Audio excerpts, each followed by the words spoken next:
so I'm not going to share my screen in here. I'm going to be flip-flopping back and forth. Hold on, why is this not? There we go. What's going on? Heat map. We're going to go ahead and pull up the economic calendar. And I know we already did this on Friday, but we're going to do it really quickly again. So, all right, going into this week, one of the more important data points, or both data points, are coming in towards the middle and end of the week. Monday and Tuesday are pretty much without any super important data. Wednesday, core CPI month over month, CPI month over month and year over year, and then Thursday, core PPI, both of these coming in at pre-market, PPI month over month, and unemployment claims. If you're a moderator, I don't know if there's any in here, but please ban these crypto junkies. All right, so relatively decent week going into this week, and then we did go over earnings. If you're curious about that, you can go watch the Friday YouTube video. I'm not going to go over that right now. Obviously, if you have an earnings setup that you think looks pretty good, we'll take a look at that. But those of you guys in the Discord, what sectors do you guys want to go through, or what sectors are you going through?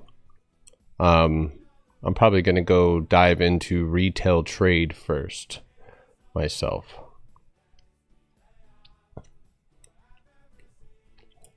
I can do electronic technology. All right. And I'm just going to run through these charts. Obviously, Amazon, some of these are pretty big, but I'm going to quickly run through these. So, all right. Now, this one's already, you guys already know the deal, the all-time highs. Let's see here.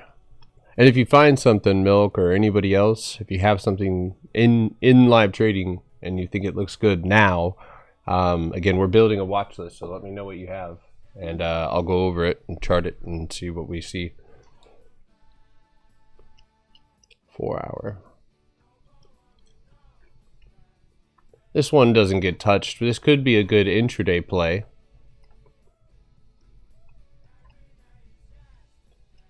That's not the big bucks, but leg down here, you'd have probably a better chance of continuing to the upside to hit this top. So I don't know if I'd go short on that one quite yet, but Amazon's not really going to cut it for me.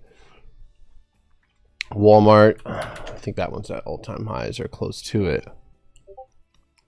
Yeah, if you guys on TikTok have something that you think looks good, if you know my system, we'll take a look at it. Another all-time high stock. And interestingly enough, this is all retail trade, and Costco, Walmart. I'm not sure if HD and Lowe's are at all-time highs, but I know they're close. I know Target, Lulu, and I think Target's the next one to go up. Possibly, but we'll take a look at that one in a second. Costco. Yeah, that one's still grinding up. I'm not going against the grain, nor am I taking it here. So a lot of stocks are hitting all-time highs, especially in these three right here have been performing really, really well. HD,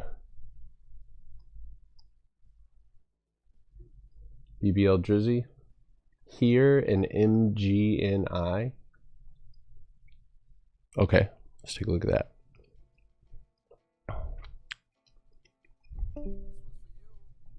Yeah, Costco contracts are also just really expensive. Yeah, this one, you know what? That one's, I wouldn't spend my entire life trying to figure that one out. But, you know, for anybody who's a day trader, that could be a maybe swing day trade setup through the gap, 416. PLTR is at all-time highs, man. There's really nothing for me to add. I've been holding that one for a while, and I'm not going to be selling anymore for a while. I might protect the investment, but all right. I think Lowe's is. What about Lowe's? That one's probably. Yeah, I guess not really my cup of tea there. Unless you want to play inside of this giant box.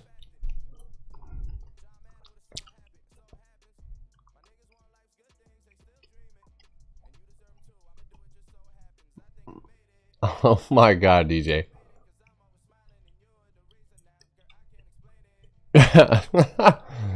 That's fucking hilarious. All right, let's take a look at here. Turtle Beach Company.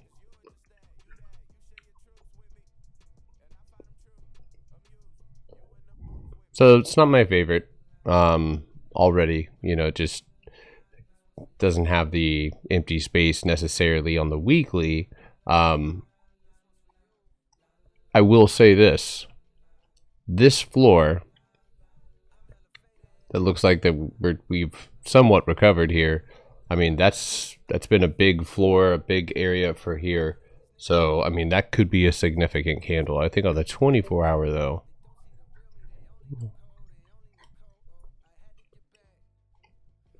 Yeah, I mean, if anything, right, on the 24-hour, I can see a gap, like some gappy action up there. So the fact that you've recovered this floor, I don't think it's but it's definitely something based on the price action. I would be taking my time, right, or grabbing contracts that have some time on them. So yeah, so if you guys are just tuning in here on TikTok, you know, pull out a notepad, sticky pad, whatever, and we're trying to build a watch list, and in that, of course, there's opportunities for small accounts, there's opportunities for big accounts, all accounts, right? So if you're not familiar with my system, you can still pay attention, and then you know, if you're learning, you can see how these play out. And then you have MGNI.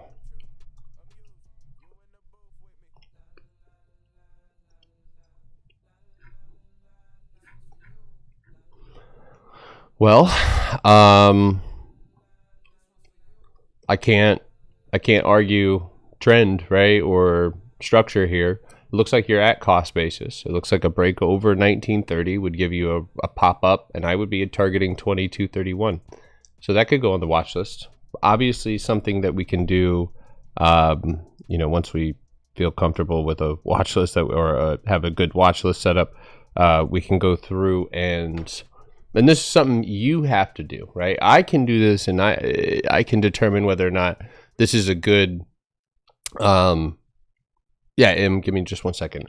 But you have to go through each one of these watch lists and see if the risk reward on the contracts matches yours.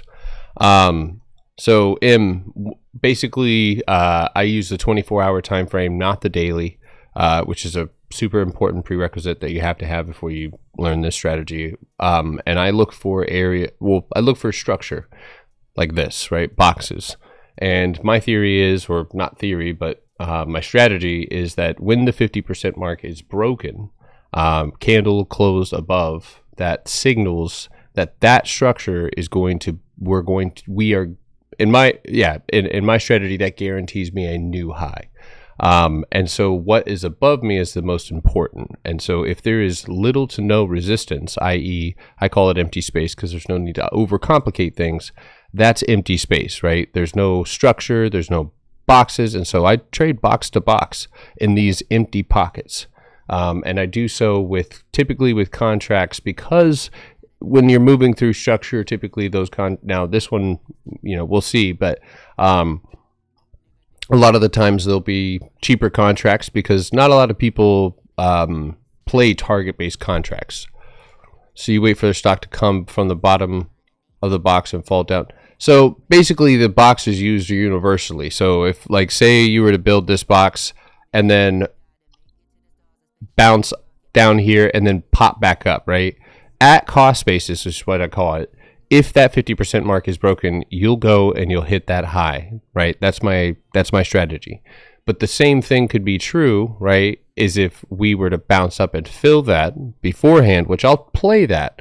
And then if you break down, right, and you fall and close underneath the level that you originally broke out from and cross that 50% mark, again, guaranteed a new low.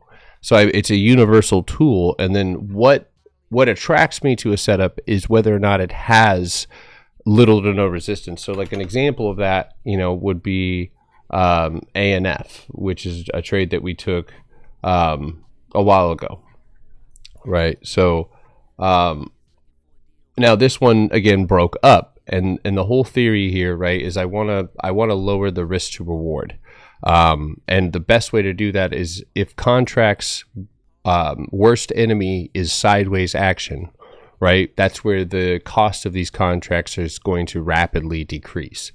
And so I look for, again, I trade box to box. I'll look for a target up above. I'll target the floor and or cost basis. And I look for, again, little to no resistance. And so I'll take it. That one, is like a base hit in another way.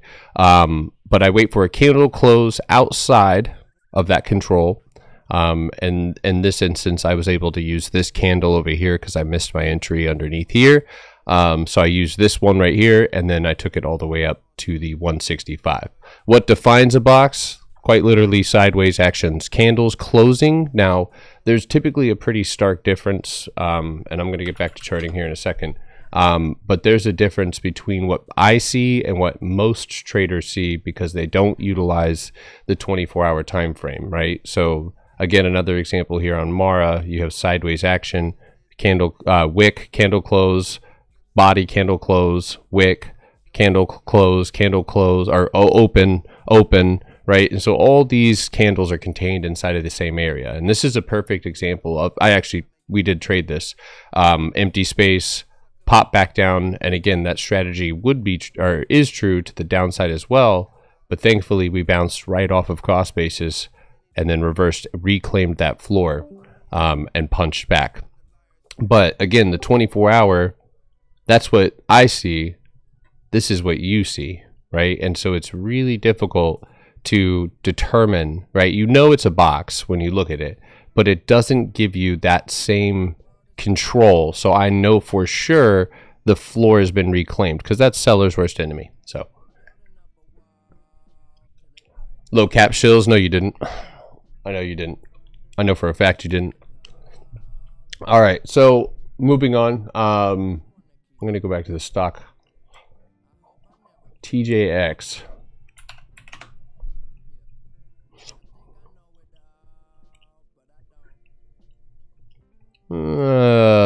Already. Bunch of broke. So, structure. So there's another example. Pullback, right? Look at this. So this is actually an area where I would not trade, right? But when a candle closes right here again after a pretty nasty rejection retest, right? Compresses in between two areas of consolidation, candle close. So that would have been a good weekly play. Really good weekly play. Now, it could be that this season's been priced in. Obviously, that's an opinion, not price, so who gives a fuck? I don't see if anything, sideways action like this, if I'm looking at this correctly, I would assume you still have another leg up there.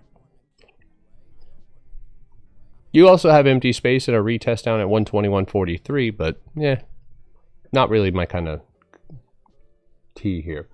Let's see, Bobby, what do you have? Alta?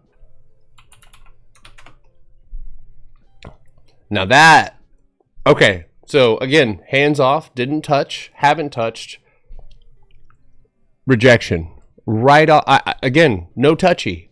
The only fucking box that we have, right? It does reject the floor, but it hits cost basis where it pulls that volume, yanks it back down, and has you retest the top, right? where you see a rejection, rejection, right? And so if it breaks down, it's level to level, right? Pretty simple. If you're under 424.10, leg down to 413. Now, this is not interesting to me, and I'm sure you guys probably in the group could concur, until you punch back, right? So a punch over here, empty space up above, 505 will be the target directly up above. So, I mean, not a terrible setup, and let's see. I think it's a much larger setup. Yeah, okay, so I can see it now. So on the weekly, right, you don't have really any resistance, but you do.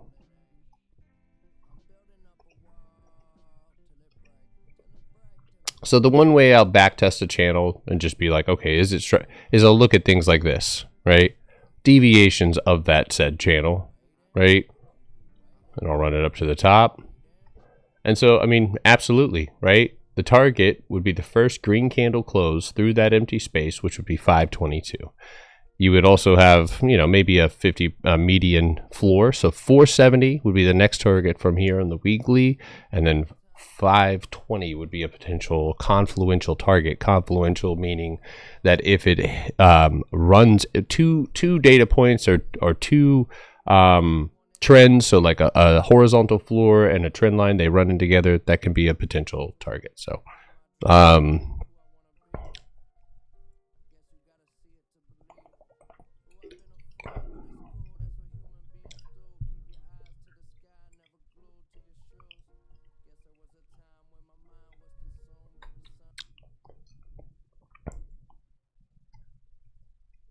okay, sorry, I had to put the kite war on.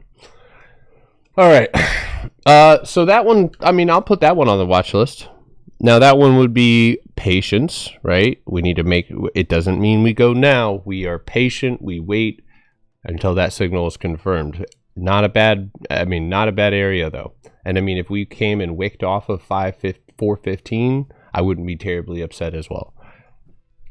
All right, AAP. Now that one I can already tell from the chart, and we've already discussed this one. It's worth giving it a shot, right? Now, lower time frame, I really like this a lot, and without even doing any further charting, again, it has all the elements that we look for, right, in a setup. Now, the one thing that isn't that great is that it has pretty dirty or doo-doo volume, right? Not really the best. Now, because of points of contact, which is off the wick and off the wick here, we have to assume that $45 is the current resistance, and then we need to look below us. What did we break out from, right? And that's gonna, I don't know what the hell that is. Lower time frame analysis, right? So we're sitting, look at the wicks, look at the body, 4140. So it is now up to us to zoom in again, right? And see the greater detail here. So a simple conclusion we can come to is that we are still contained, right? And we can feel good. We have 1, 2, right? We can feel good about using that as a potential setup. So, or a entry. Now, if this was to pull back, would not be terribly upset, even if that meant going and filling this tiny gap at $40 and then utilizing that drop of support to punch back up 1, 2, 3, right? And then we go ahead and head up for that next floor. I like that. So again, patience. Patience. It's there. I like it. But we need to confirm, right? Patience is going to pay on that one. Now, if you are somebody who maybe trades in the same style that the Trading Initiative does, or TTI, you know, this could be something where you're out in December. And again, you guys, those of you who are familiar with how, and he puts all that information out there, if you're familiar with how he trades, you know, this is something that you could utilize as well. Where do I typically enter? I mean, I have preferences, but the top, or in this case, right now, I want to explain this and have people understand where if you are new and you have a small account, it is sure, do whatever you want, but there are going to be moments where you have to get out, or you have to accept that as a loss. Because if you, like, one area that I'd like to get in on is if you pull back, right, and again, we'll draw this box underneath us, we go tap cost basis or fill the gap. If we punch back, sure, I'll start a speculative entry on the floor, especially if the price action is good. If the median is broken, right, and closed up against at the end of the day, then yeah, for sure, that's where I'll take that trade, assuming we're going to punch out. Now, if I miss both of those, it's still permissible, because the whole idea around building or trading within the mechanics of the market is utilizing those points of control, or those areas where sellers control the price, as stop losses, right? So we have 45.45 or 45.50 directly underneath us or above us, and that would be something on a lower time frame. Do you see? Right? That is cool. Now, as we move into the lower time frames, we can see that there's a box, right? And we're possibly going to punch down, fill this little gap right here, and go move into some structure underneath us, right? And I can only assume that this is going to what that looks like. So, you know, patience again. One could theoretically look at this empty space and say, well, you know, I'll start a speculative short entry first, shorter, and again, the risk to reward on that wouldn't be as clear, but 39.55 would be the target. We are scanning the market for fat, nasty plays, my guy. All right, we did TJX. Let's look at O'Reilly's. I think they need to bring those fucking commercials back. You know what? Never mind. They're fine. Don't listen to me. Not a business advisor. Yeah, all-time highs. I just don't bother with it. If you're someone in TTI, maybe that is of interest to you, but I have zero. There's not a lot of empty space on that either way. So, moving on. CVS. Disgusting. Absolutely atrocious price action, and I would assume in a weekly area, right? Now this still kind of looks short to me, so let's kind of dissect the bones within, or the guts, I don't know. Sellers, control, right? Buyers. So within this, right, you did dip down. It looks like the 50% mark of this green wick over here, yeah, it is exactly where you kind of held and pushed off of. You push up, retest, right? And so this is all just, and I would actually assume it's monthly. Oh, wow, I didn't even see that. Hold on. I'm still going to control it here, right? That would just be a target outside of that area. So as of right now, on the weekly, there's a lot of erratic pushes down, right? Which a lot of people will assume means go short. Now, I can't argue that all the time, but I can tell you, getting rid of all of this and focusing on the most recent price action, you've got a box, you're sitting on top of it, and so what do you have up above you? Empty space. So whenever you fall quickly, you have to keep falling quickly. That energy can't really shift or stutter. Otherwise, it'll be really easy to bounce. So, you know, again, not really my cup of tea quite yet, but I could see a retest back up there and further consolidation. So target is where I typically will trim, because when we trade, and a lot of you guys can't see the gains in here, but there's some crypto gains. People in here are going crazy on that shit. But the percentages on the trades that we take, even the crypto trades, are pretty high. You know, 257%, 319%, 118. Let's see. That's 341%. You know, 400, basically 500%, 496, 326, 1,045. So when we have trades that we're able to get in with low risk, right? We're focusing on compounding target-based contracts. we're benefiting from, you know, that IV push, the open interest and volume climbing. And so we're able to trim, and by doing that, actually take profit, pay for the trade, and then we can use the same strategy that we got used to get in on a lower time frame to map out, like, okay, if this was broken down below, we're up a ridiculous amount, but or percentage wise. So if that was to break down, I know that we would fall in that same manner. You know, so like, for example, on ANF, which is, so like on ANF, I had a target of the floor, right? And on Wednesday, we hit that floor. I got out of 75% of that trade. The next day, my next target was cost basis, and I pretty much trimmed the 50% of the remainder.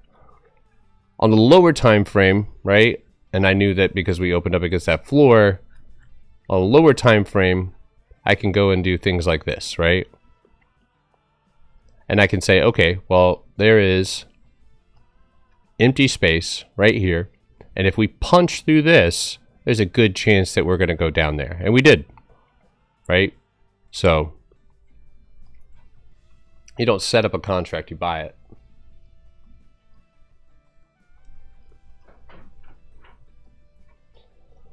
All right, moving forward.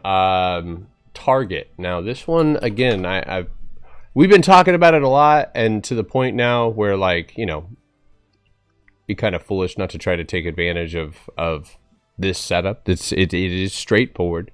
It is empty space. A lot of the retailers are following, and the way that I'm looking at this, folks, is I'm basically utilizing this box, right? Because of the way that it was all earnings. So that structure is still there, right? This right here still has volume, right? Because when you do this overnight, nobody really has a chance to get out until the next morning, and not everybody's willing to. So utilizing this box, right? There's a gap down below us. There is a chance that we couldn't, you know, and I know that there's a box here. So under 128.36, this play could be potentially invalidated.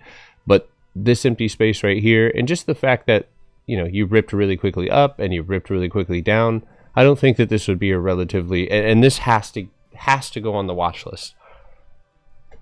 Where the fuck did my pen go? Who stole my pen, dude? Which one of you in live trading stole my fucking pen? Sorry, bro. Yeah, give it back. So you guys finding anything, or you guys just, what are you guys doing? Can we divvy it up by sectors? Like, just assign someone a sector? Yeah, Steelio, you do the steals. Steel. Okay, yeah. Minerals. No. Let's see. Yeah. Energy minerals. There you go. That's you, bro. Gotcha. Nah, yeah, if anybody needs a sector, I mean, I'm just going to give you a random one. So, what brokerage do you use? TradeStation. TradeStation. All right, so right now, just recapping really quickly, we have MGNI, pretty good setup. Alta, pretty good setup. AAP, pretty straightforward setup. And Target. The way I feel about this is one of these motherfuckers is going to hit hard. For sure, right? But just the fact that they're all set up in the same way, I think, well, I don't think, I know, right? Inevitably. Listen, I said this to somebody else, and I think I said it last week. This pocket, I don't question this at all, you know, unless like we're really going to collapse here. But like this little pocket of empty space inevitably will be filled. It will. I don't doubt it. It is just the nature of the game. This is BlackRock owned. You know, this is heavy institutional ownership. You've got this pocket of empty space up here. Yeah, it's going to get filled inevitably. Now, with Target, right, the way that it's set up right now with that gap underneath it, I'm still measuring out the possibility, right, of us being or operating inside of a channel, which is fine, right? but that could mean that we don't grab this floor and next week we come back down, and that would actually be the 50% mark of this big ass candle right here, right? That punches through this box. I think people traded that. Yeah, I remember trading this. So that could be where we punch back up and then we finally see this run here. And that would be, I think, pretty in tune. Again, patience is the name of the game on pretty much every setup here. No. In you. All right.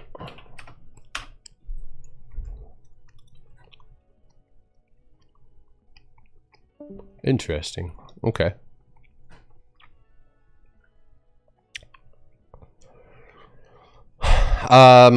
So definitely no arguments from me in terms of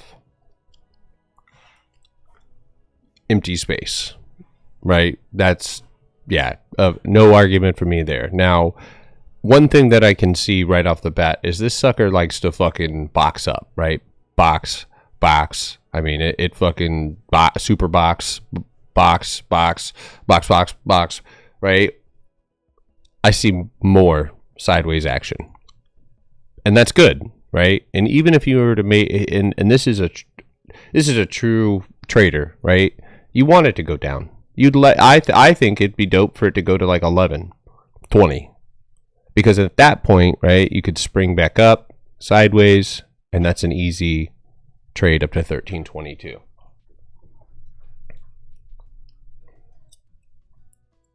I think I hurt my shoulder boxing all them people online. How's it going, everybody? What's up, Dusty? Beautiful day. Beautiful day. Beautiful day. What are we going through here? Just run through some tickers. Sectors. You want one? Sector. Yeah. I got a bunch of tickers written down from last night. Okay. All right. Yeah, you can. If you want to drop all of them in the chat, I'll. No, I'm sharing my screen on TikTok. This is the chat. Okay. Make sure you read the announcement page, everybody. If you're in live trading. Not you. You're fine, Test. All right. So yeah, I mean, again, patience. Now I'll write that and I'll write that down, but it's definitely one that, you know, you're not gonna see me jumping the gun on that one quite yet, but unless it fucking triggers. All right. So what else do we have up here? Jinx, PDD. Oh well, yeah, you already know, right? So getting rid of all this. This is simple. Right, PBSing right here, not PMSing. Box, right?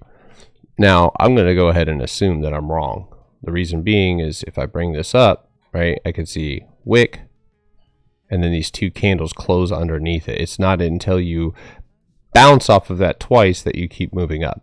So the reason that I say that I assume that I'm wrong is because if this box is sitting right here, you're usually going to consolidate or build cost bases on that top. So anyway, 24-hour. This is as simple as it gets, folks. Now, I'm going to warn you that this is going to happen mostly overnight. You do not get to day trade PDD for the I mean, you do. I mean, but a lot of price action happens overnight, right? And this is one motherfucker that pays, right?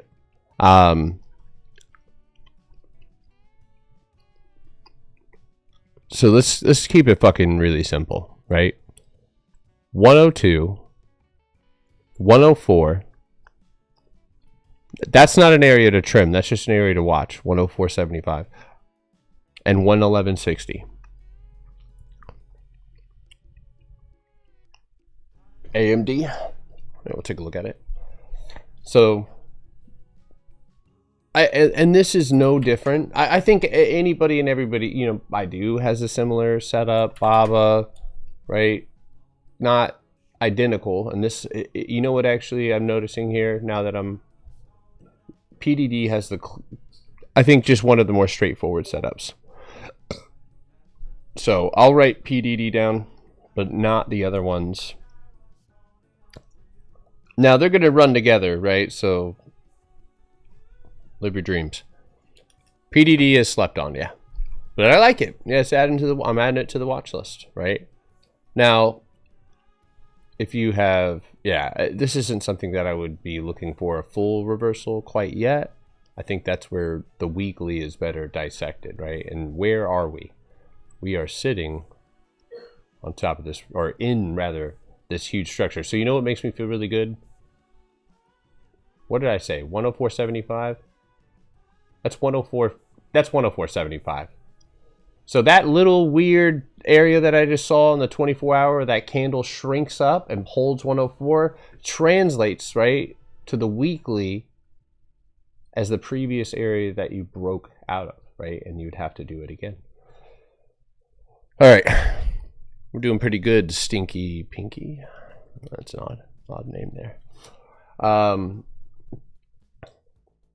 Again, I hope, please be dropping charts that you see have empty space, okay? Empty space down. You rejected the top. Math of 5.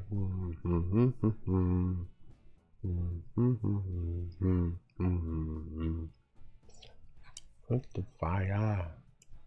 Okay, so I think this one's kind of simple-ish, right?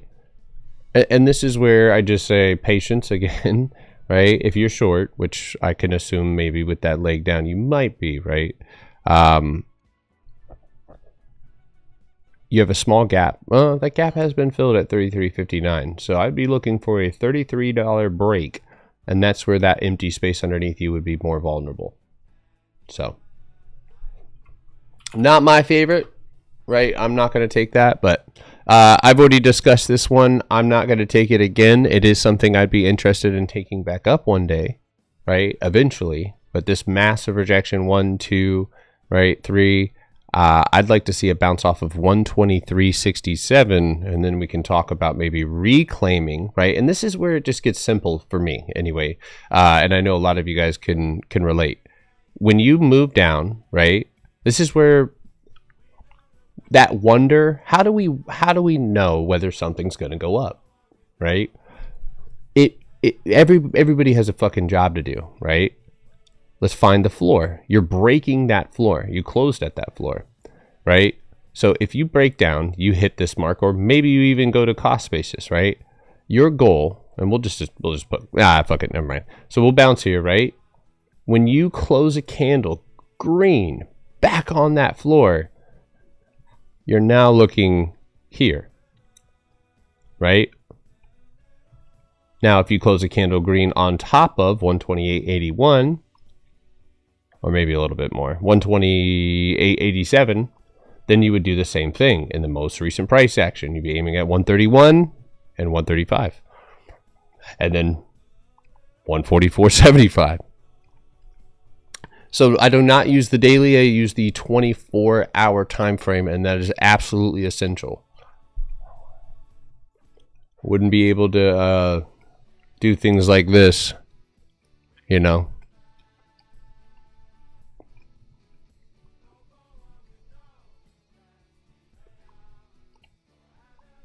I think that was Mike's first day in here. I was scrolling through the games. Yeah, first play in the group. TikTok did not lie. All right.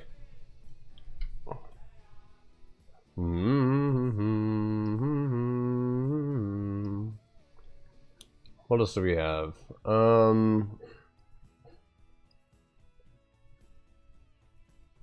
Okay, let's move through some stocks that are in the chart here. So I'll tell you right now. You know what? Maybe this is just that could be an internal projection from me. So let me shut the fuck up. A above, the way that I'm looking at this on the 24 hours, that if you're above 220, right, this, whatever this wick is from earnings. So yeah, forget about it. This wick from earnings, right? I wouldn't even really pay attention to it. It doesn't change the fact that the 50% mark would still be here, and that would be a first internal, right, in the wick, and then your second target is here. So I'd almost disregard that wick and just look at 230 hourly. Yeah, so I mean, at the same time, right, you're kind of hovering and you keep banging up against this top the way that you left, right? So this is really important internal dynamics that we're looking for, right? So that means inside of the box. We blast off. We hit the top, right? And we're just there. And we're building. So we have to be above that. A gap up would be great, right? But at the end of the day, if that does not happen, you leave that, look at the gap, right? Punch down 50% mark, and then we'd be heading the opposite way, right? Which could bleed into that, right? Because what we're doing is looking for confluential targets, and that would be one, 202.35. So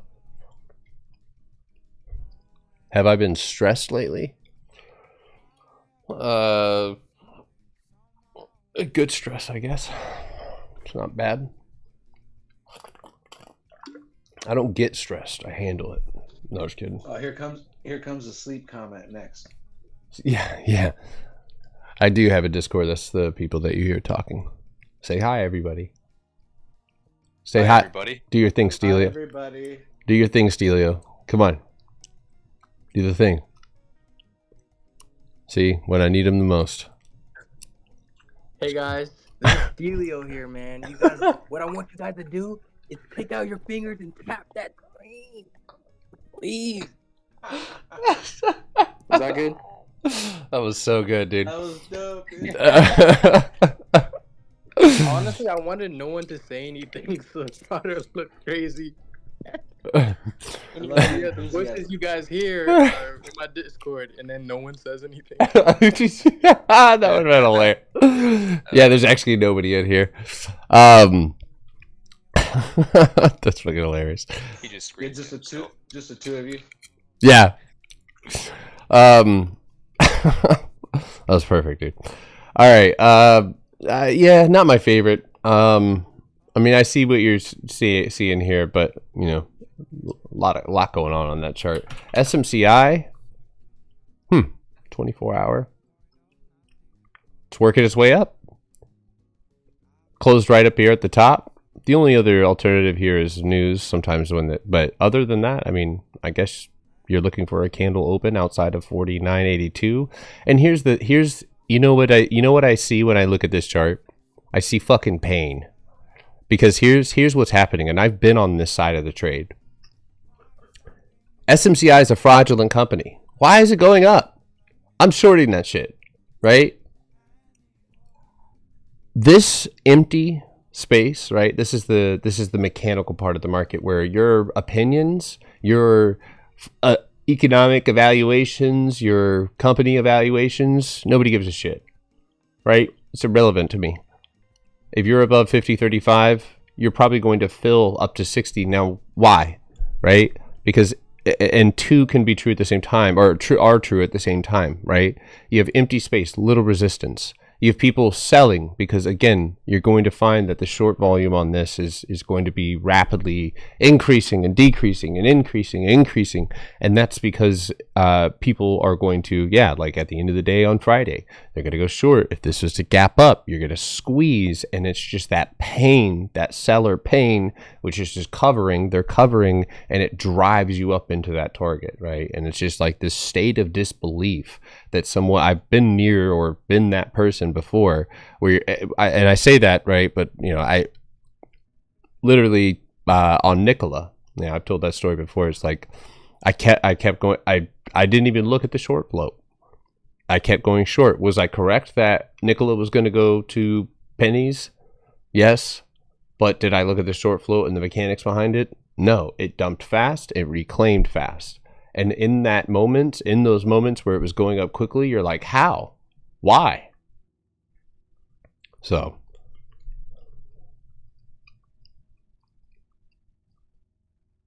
The charts tell all. That was a T reading for SMCI. Death. As a matter of fact, we are so accurate with our analysis. United Healthcare, we actually No. we predict the future. Defend, deny. Just deny. Just keep. Delio, how's that green hoodie you got, bro? Oh wait. Oh no. Bro. Damn, Dust. And why you threw me under the bus? What Yeah. the hell? Come on. Everyone, take out your fingers and tap those screen. Holy shit. Yeah, if you're trying to join the Discord, you got to do through simplestacksinvestments.com, all one word. That was Dust's chance right there, but, you know. It's all right. 81... Investments.com, all one word. I couldn't get it quick enough. That's okay. Okay, hold on. Reverse. Damn. You know, I wear so much Nike that you would think I would be like, but I'm not. That's interesting. God damn, that's that is one, because I do like Nike a lot. I really do. No way.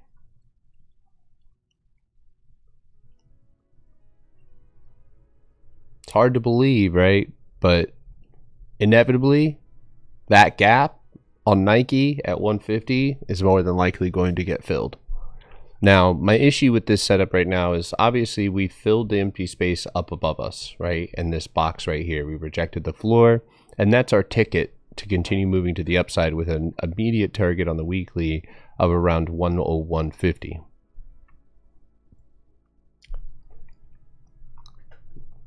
Right. So punch back, right? And you can see we can come to the easy conclusion that if this floor is reclaimed again, above or a candle close up against 89, right, that would be worth giving it a shot. But if we can get in earlier, right, that would be dope. So let's look.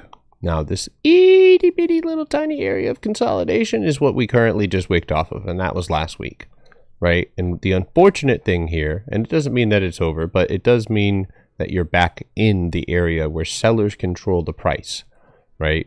So nothing gained. Now I'm going to extend this box up like that, and that's the floor. So 81.26, punch over 82.38, and I don't think there's really much to stop you other than the top at 89. The live keeps freezing for 2-second intervals. Scroll away from the live and then come back.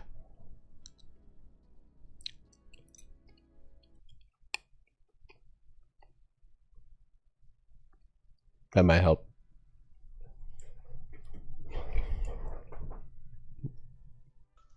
Or they got dog shit internet. That's one way to put it.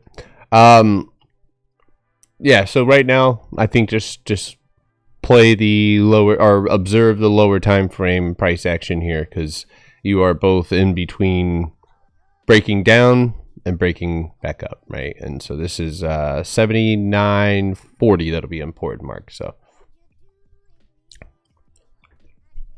all right, let's go back to the heat map real quick, Lack. Where was I? Retail trade. CR or CPRT Copart. I don't think I've ever. Oh, apparently I have. A long ass time ago. So you punch over that box, come back down, touch the floor, and then you come back and push through that box. Yeah, I mean, I'm not going to... That could be a good pullback play, perhaps, down to 58 at some point. but the price action is pretty hot dog water, so I can't imagine the contracts are any good. Lulu.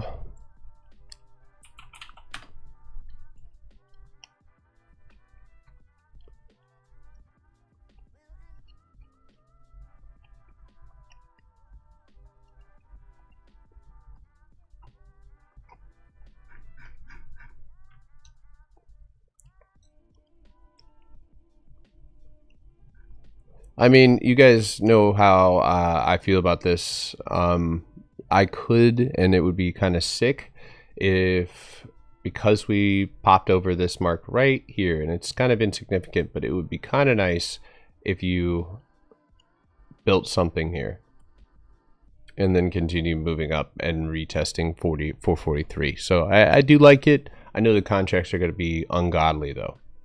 So Yeah, they're stupid high. yeah, so not going to make the watch list. As the clothing. Just as expensive as the clothing is very correct. Kroger.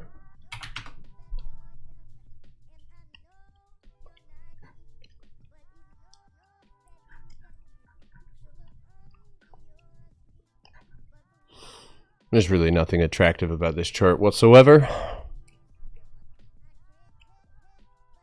Hold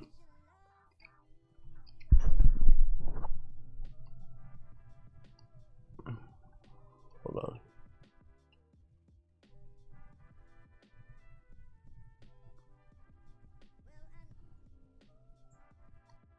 Mic check. Okay, we're good. SimpleStacksInvestments.com.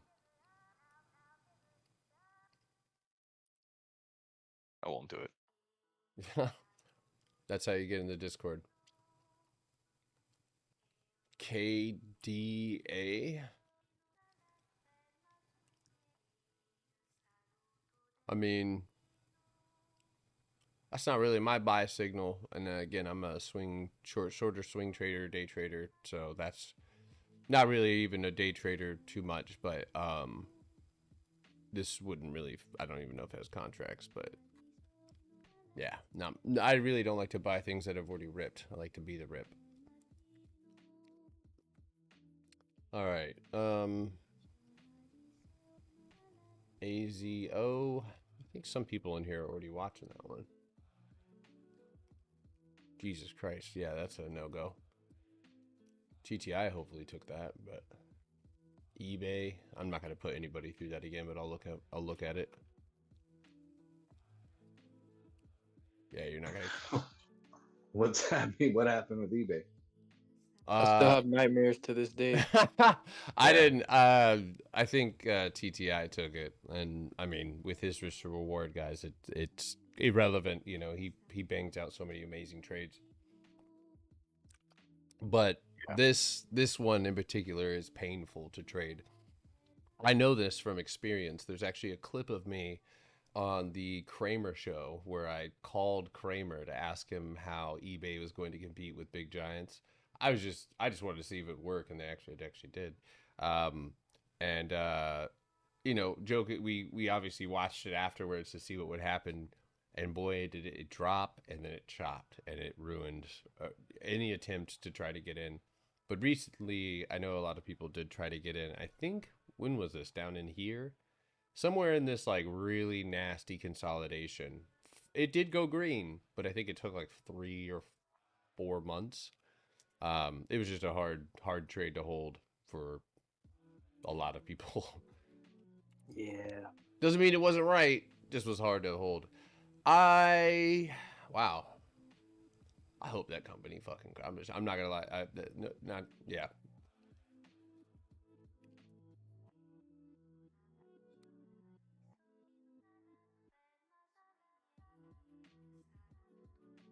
Kind of looks short.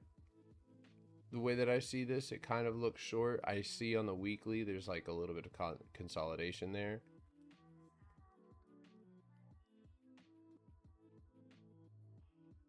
Yeah, so I mean, I don't even know why I'm looking at this though, because I don't think. If anything, you know, if I just had a wild hair at mass, I'd probably try to short this down to like the 120s, but I'm not gonna.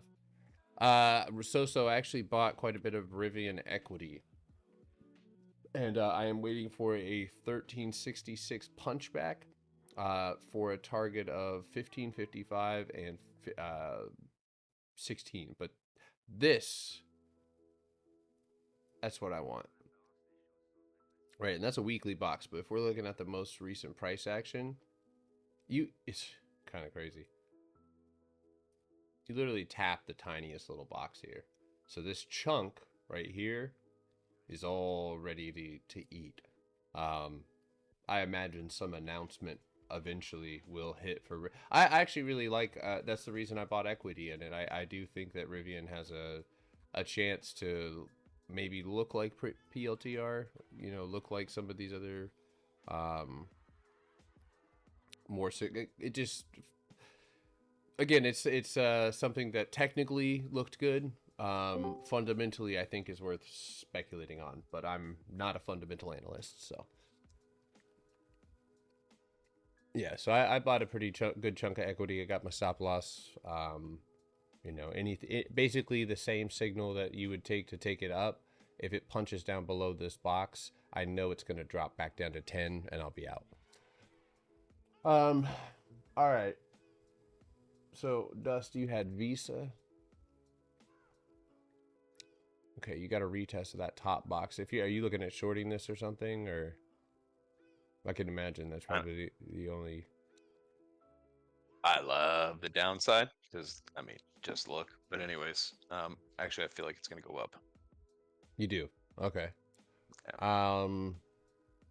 We will see where we open on Monday, but I mean, you might be right here. So I see more than likely there's a lower time frame box on cost basis. You've retested the top of that box, and so if this is just a retest, you could reject that top and then come back down, punch down, right? And below 306.50, you would have a pretty vulnerable amount of downside.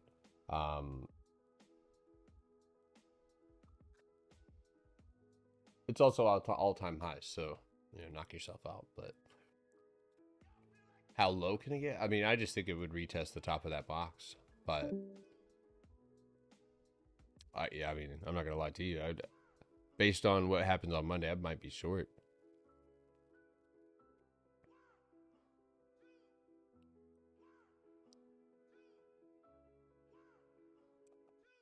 Yes. I mean, definitely worth paying attention to that bounce. You know, you bounced pretty strongly again above that 26.44. 30.20 would be the obvious target there. And then, you know, the only trigger that I have on ASTS is here. So you would have 34 and you would have 36.45.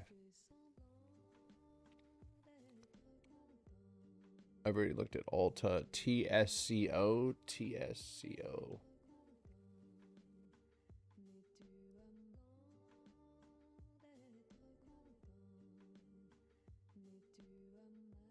One time I ordered a delivery from Tractor Supply, and they sent somebody who had just had their hernia surgery, like, to deliver it. I was like, that's savage as fuck. He was like, yeah, sorry, I'm moving slow. I just had surgery for like a hernia. I was like, oh my god, dude, you should not be lifting things. I actually unloaded the truck for him. I was like, come on, bro. well, don't move at all. Just sit there. Yeah. So I see a stock that's struggling to get above, and on this specifically on the 24-hour. It's interesting to me, but I don't think it's anything that I would really want to participate in trading in. It could be a short right here, but yeah, not my thing. It's really easy for me to just shit on a stock and leave. Sheet. ARC. I haven't looked at ARC in a while.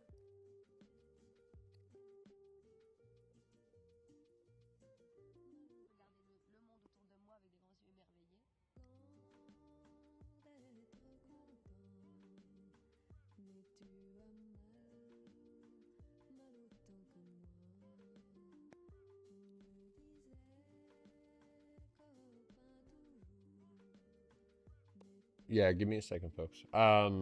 Again, if I'm taking some requests, but I'm also we're scanning to build a new watch list of clear empty space. So far, I've got MGMI, Ulta, AAP, Target, NU, and PDD.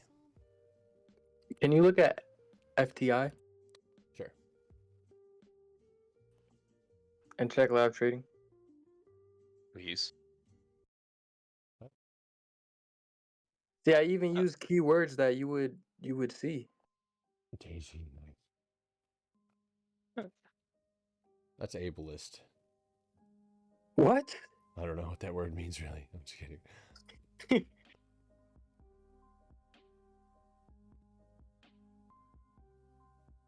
What do you want to do to this?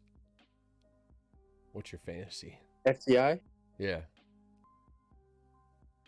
I know we're in an uptrend, but it looks good for shorts. There's empty space below, and this is the third or fourth tap on support. Let me argue with you for a little bit. Where's the risk to reward between 30.65 and 20.50?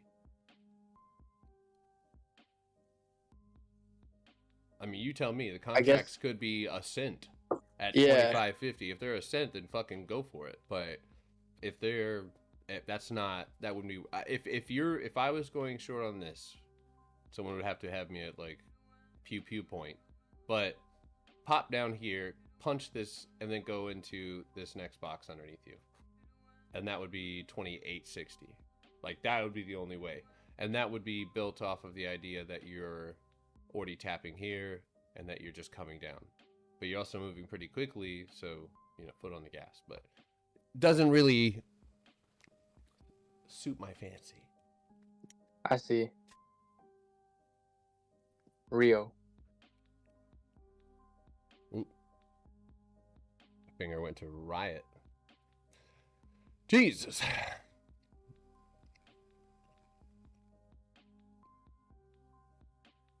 Why are your stocks that you give me always so low volume?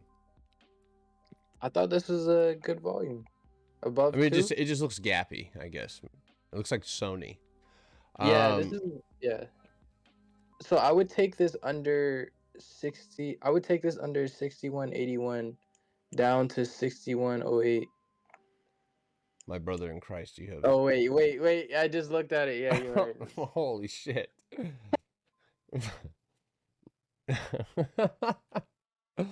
What a beast. Holy shit. Ew, it's all the way up here. I mean,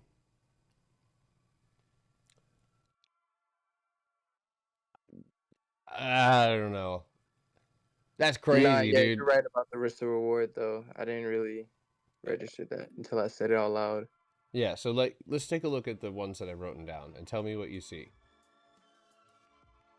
Right? Ulta. AAP. Yeah, I'm in AAP right now. Target. That one looks really good, yeah. Right? NU. That one is on the struggle bus, but it's getting close, right? That's the weekly. That's the weekly, right? But here, right? Now that one, the risk to reward on that, I would have to really play it all the way up. But PDD, it's the other one, right? It's just obvious empty space, floors, walls, and this one would be the only one that I would argue. It does have good volume, but it mostly moves overnight. So BA. BA is something I'd be waiting on to just over 160.33, and you got a pocket. I'd be aiming for 170. ASTS, I already do this one. Yeah, I did this one. Disney. Oh, fuck. Oh my god, dude. Is that Mickey Mouse upside down, dude? I think they say, oh boy. About to use this mouse tool.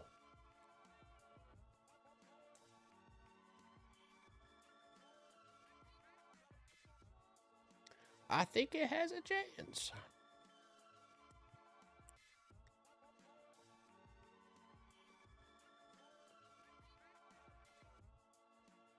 So you're in a weird spot, right? You're not quite to the top. You're right here. You know, your stop would be around 114, you know, if you were to leg down. But you don't know, right? So if you're playing right now, you know, you're hoping for a strong move up to 130. I think inevitably, right, this probably goes and fills up to 168 and retests this bottom floor, inevitably. And this would be characterized by a lot of pattern traders as like an inverse head and shoulders, right? Which if there was a pattern or is a pattern that I take any stock in, pun intended, it would be that. But the only variable is I typically like to have something to punch through.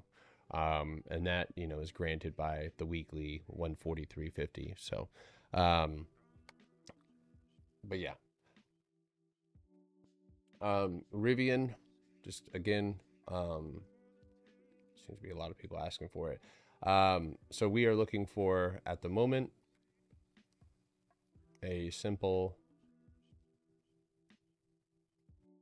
punch over 1365 over the 1460 wall, and then we have 16 as the first target, and then hopefully we'd be moving into the 18 mark. This I'm holding. Something's going to happen. Some news. Something's going to happen, and it'll get us here.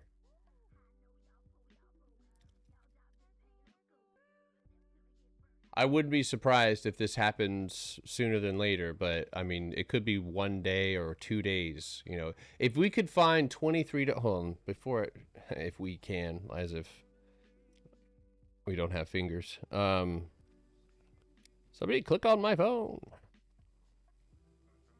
Okay, so let's look at Rivian. And this would be addressed to people who have the option, right, to speculate on something that looks clear-ish. Yeah, January calls. Now, that's not that far away. It feels like it's far away. But March is actually where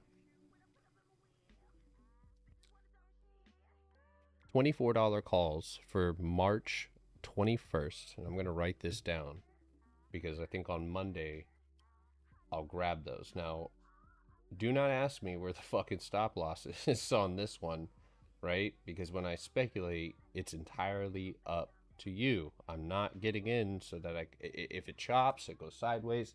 Obviously, there is triggers, right? So, like, I'm not just going to hold this until it fucking goes to zero, but, like, underneath 1190, obviously, we would have that drop down to 1044, and that would be the most obvious thing there. Where's your RSI volume MACD, bro? They're the most trash indicators on the planet.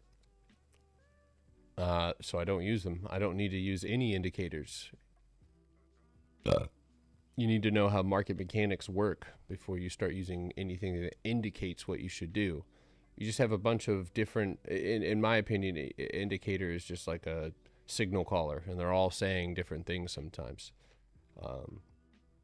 So yeah. Anyway, Rivian, March, so tell a friend if they ask, March 21st, 2025, and I like the $24 calls. Everybody got that?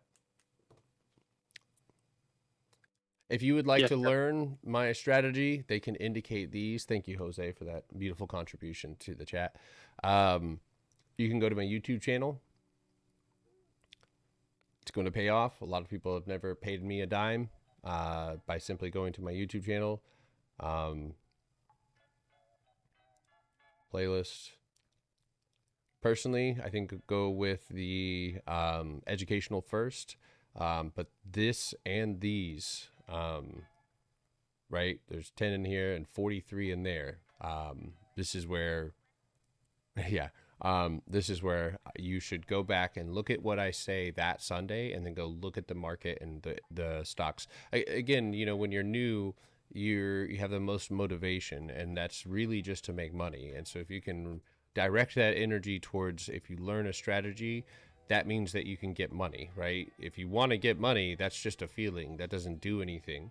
You need to know that the way to get money is obviously by having a strategy and an understanding of how the market works. So, anyway, yeah, go there. Otto, can you look at Tyson Nuggets? You want to give me the ticker on that one? TSN. Okay. Looking to take it down. Thanks. That's in my my chart in the chat. Okay, so I see what you're doing here. I like when you guys tell me what you're going to do, because then I can already see, like, okay, that's why he would want to go short or she would want to go short, right? Yeah, I see you rejected that call spaces, and we're starting to lose that floor. So right here, right at 6250, that's where you could potentially start that for a leg down here.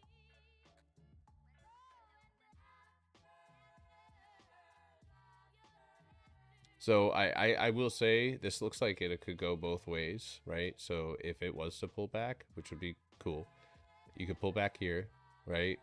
Do a little sideways dance, and then punch up, and then hit that cost basis and move up. And there's empty space up there, all the way to my $73 target. So I found another ticker. This one looks way better. what's that? EQT. You know, are you trying to? Okay. What? I thought you were trying to call me cute. Nah, bro. QT. EQT. Sorry. How do I enter a 24-hour setup? By using and utilizing the lower time frames, or waiting for a candle close on the daily. Yeah, so I mean, this one has a punch down here, an immediate 42, and if that's broken below, you would have a butt fuck ton of empty space below. Yeah, and gaps. Yep, and gaps. Cost space is 37. You know, I put some time on that a little bit, but ooh. Celia, you tiptoed into that request. I did. Look at that. Yeah. Look at that cost basis, dude. Absolutely slurping. All right. If you guys are on TikTok, be sure to tap the screen. Appreciate you. Or I'll make it. Stelio do ASMR. You won't like it. Please don't.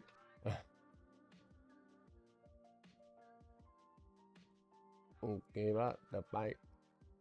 The club, bottle full bub. Milk, don't make me look at snow. It's gone. It's already gone, dude. Yeah. You need it above that wick. And you do have a pocket of empty space to 215. But you have to utilize lower time frames shit to get into this. So I think you should pull back first, retest this box, and then punch back up. But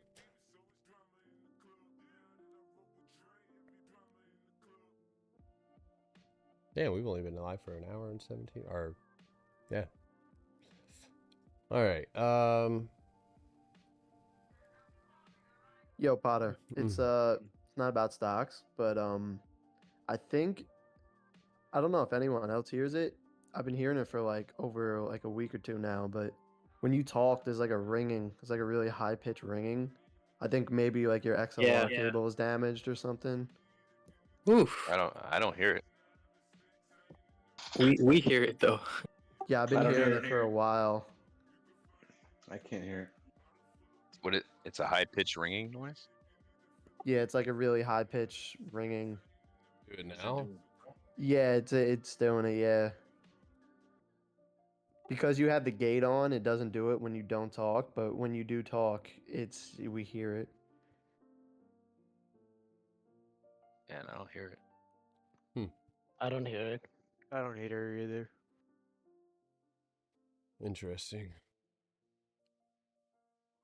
Sounds like you're the problem. No, I'm just kidding. I might be just me. Ah.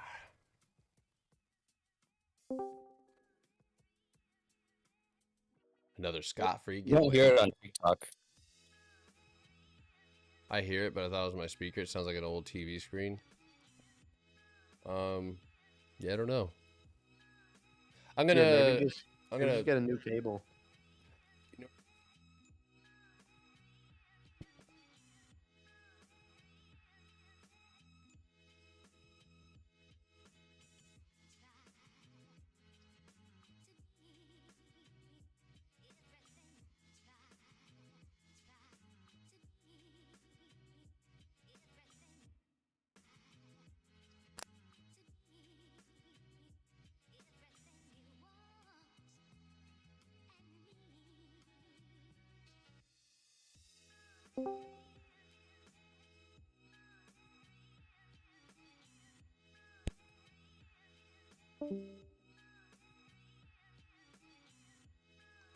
Yep. Yes, sir.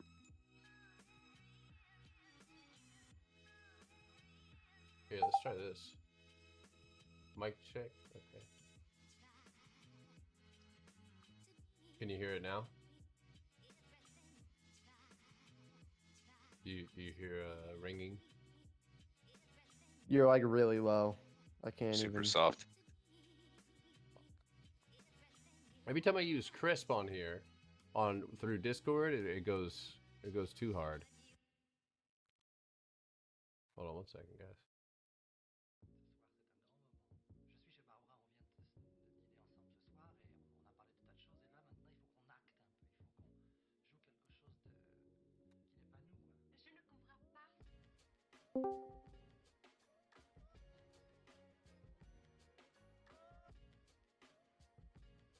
Mic check. That's weird. It says it's transmitting my voice fine. Maybe turn me up. I don't know. The audio might not be going through your mic. It might be going through your computer or something because you just got really low. No, I just switched it to crisp. Unless Oh, crisp there you is. go. This is better. Is that better? Just put your lips right on the mic. Hey, yo. Ah, that was good. Don't clip that. Look like Orlando Bloom, dude. That's crazy. Hmm. Boy pulled the Donald Trump. All right, everybody. What did Orlando Bloom or no Orlando Brown did that podcast with Ray J? He's like shoved the whole mic in his mouth. Anyway, ABBV. I personally see a lot of sideways action here. It'd be kind of cool if you came down and touched this, but ultimately, the pocket of empty space here leads me up to this box, and so there is a possibility that you could bounce it, move it back up, and then move into that floor and empty space up above. So, not bad.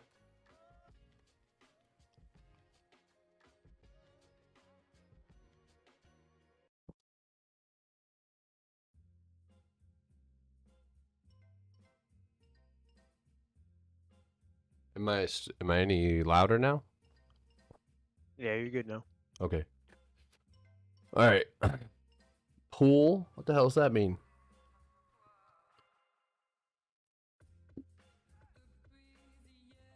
Hey, I tried doing the box on Dell 4 hour. Can I take a look?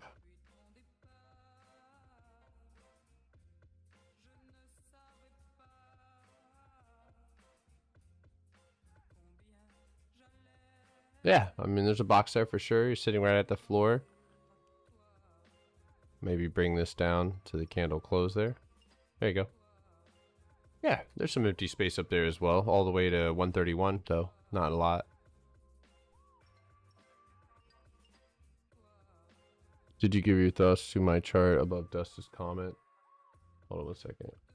Oh, sorry. I did APV or TV.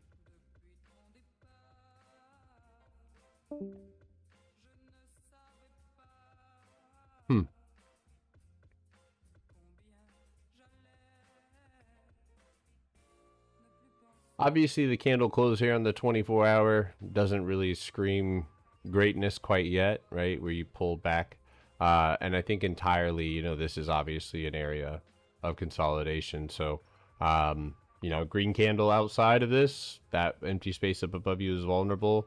But your chart looks good. If you were to do this on the 4 hour, however, right? That's where this would be its own box. And so would this. Okay.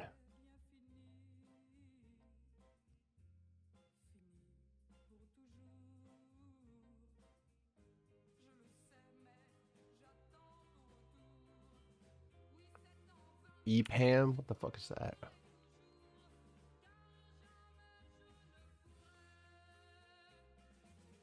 Jesus Christ. Talk about empty space.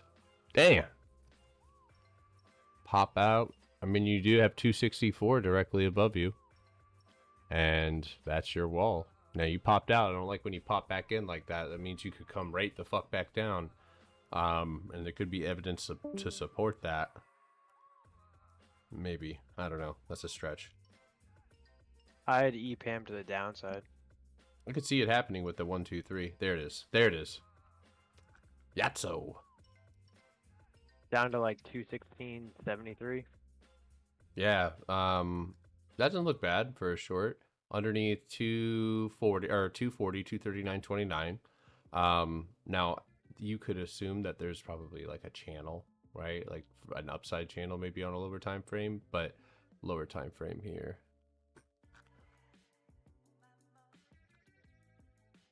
Okay, you really don't even have, okay, you have like a loose box here. Kind of, not really.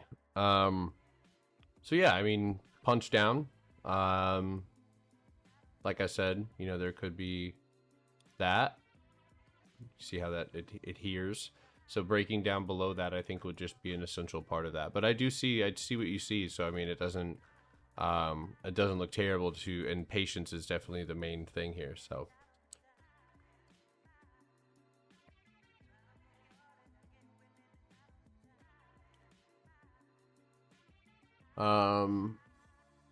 Unify.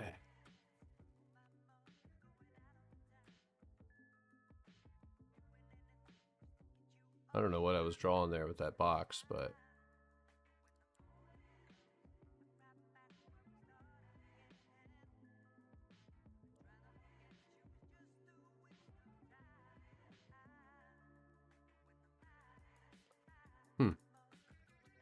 so I don't think what's happening is necessarily bad. You've built structure. Oop. Come on. You have structure right here. Looks like you pulled yourself up, right? So I think looking at this,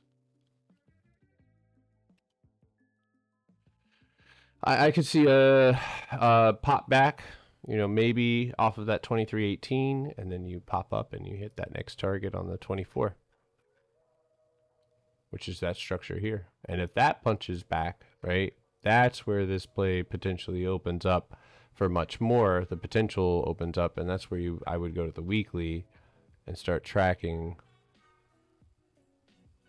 very close. Very, very, very close. Right? And look at how that structure is in confluence with that. So your voice volume is low.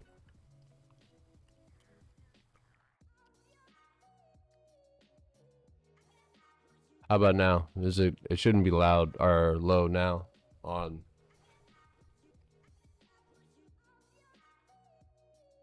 That sound fine? Oh, compliments. But, I'm actually not fine. I already did that one. Stop making me do it again. CPRI.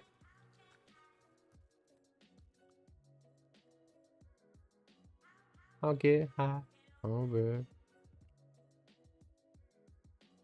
Well, ain't that a bitch? Now we're gonna bring that up a little bit, I think. Right there. Okay, so no,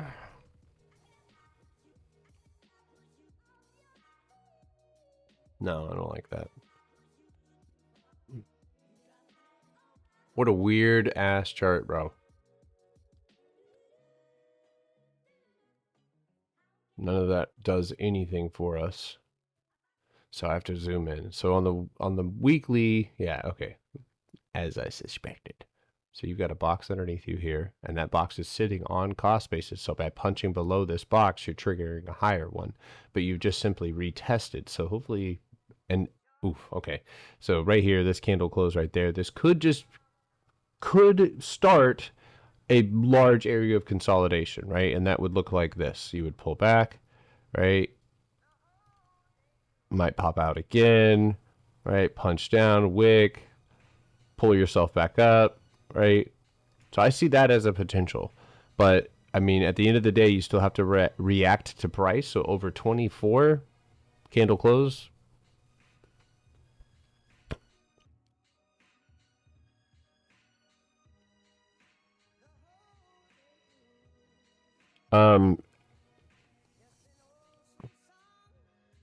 Yeah, you do need the paid version, yeah.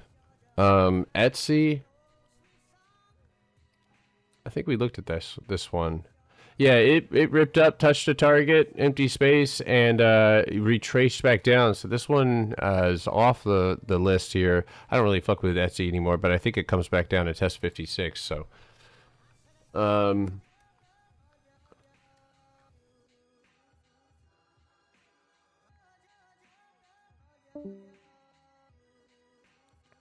little whine when you talk. Insulting my manhood here, dude. What the fuck? Yeah. All right, back to the heat map here. BBY.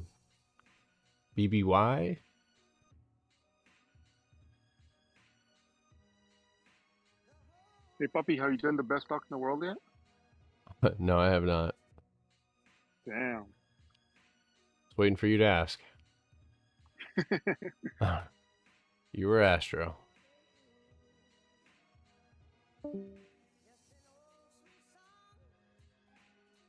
I can easily break to 400 and 400 and almost 405 in the 24 hour. Whenever you have a chance, no hurry. Hold on. I think I like this. Not yet, but I think I like it. What are you looking at? Best Buy. Here's what I hold on. Let's go out. Let's go way out.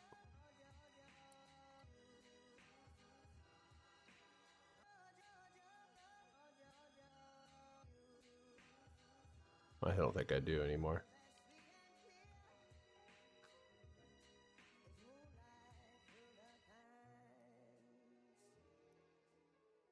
Never mind.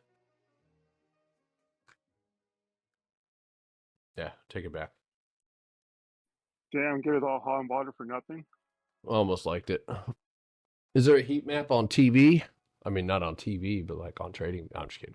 Sorry. Yes, there is. We could just answer the question. DLTR. I don't know how Dollar Tree's doing. Oh my. Hey, hold on a second. Damn. Damn. Damn. Okay. Not yet.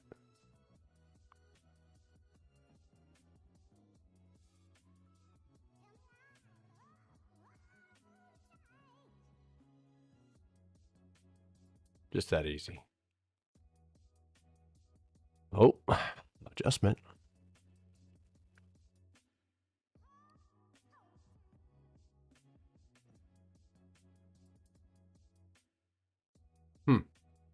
So not quite yet, right? But 7650, empty space, 92, obviously 85 and 92.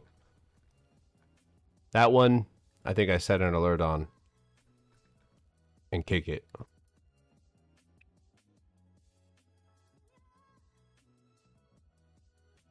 Unable to verify?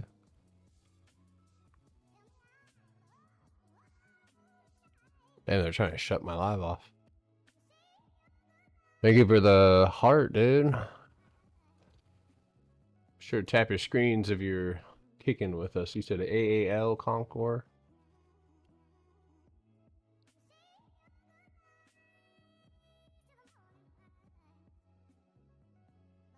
Wow. What a fucking crazy looking chart.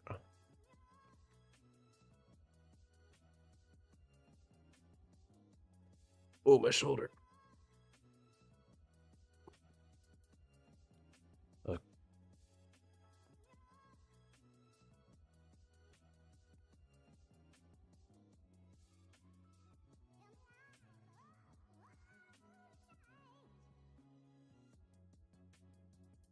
Uh, 1902. I mean, I'm gonna be honest with you that the fact that you've already ripped up it to that top, you know, above that top, you would have an immediate box and cost basis at 2063, and then if that punches back, you would have another top right here and a gap fill at 2771. So a lot needs to happen for that to occur. I'm hungry.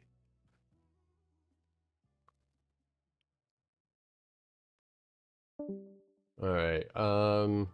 I think I'm done with my sector. Hold on a sec. KMX. No, Dollar General. I still got to do Dollar General. Now, wait, is this the same chart? I think I did. No, I did DLTR. I like that one too, actually. Alert set on DLTR, adding that one to the watch list. 8555 is the one of the triggers here. DG. That one's going to be longer contracts, but I like it.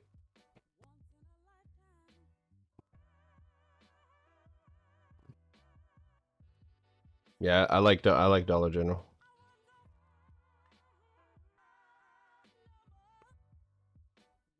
Search Bowl?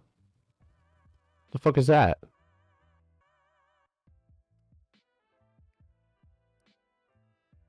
I'm building a watch list right now of potential 1,000% trades.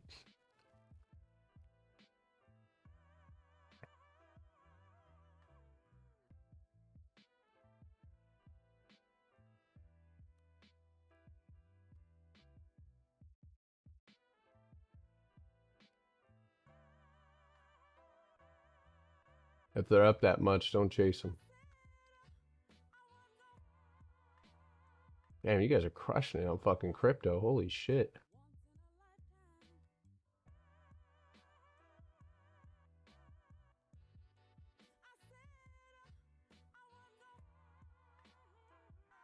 Bobby.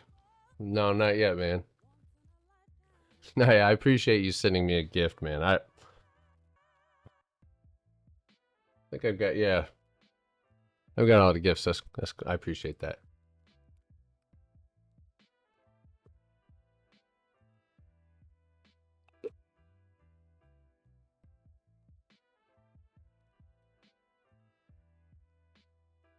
If that's a crypto stock, dude, I'm gonna lose it.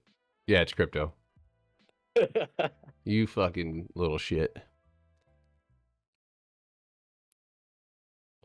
Jose, DM me, dude. I might be able to help you out, but yeah, maybe, but it's not gonna be like the last two. Oh my god, dude. I really did hurt my shoulder beating up some kid online. That sounded terrible for TikTok. I've been playing this VR game. Thrill of the fight. I did search Bow, dude. Don't make me ban you, Andrew. I'm not doing it. I no crypto. Not while we're doing stocks. SMCI needs to break over the top here at 49 and go and hit 60. All right. But you don't like it yet, though, right? Yeah. No, I mean, it's there. I'd be watching it. You know, you might have a little sideways action in here just to build up for that move. But no, I think, yeah, $60. That'd be my target. Period.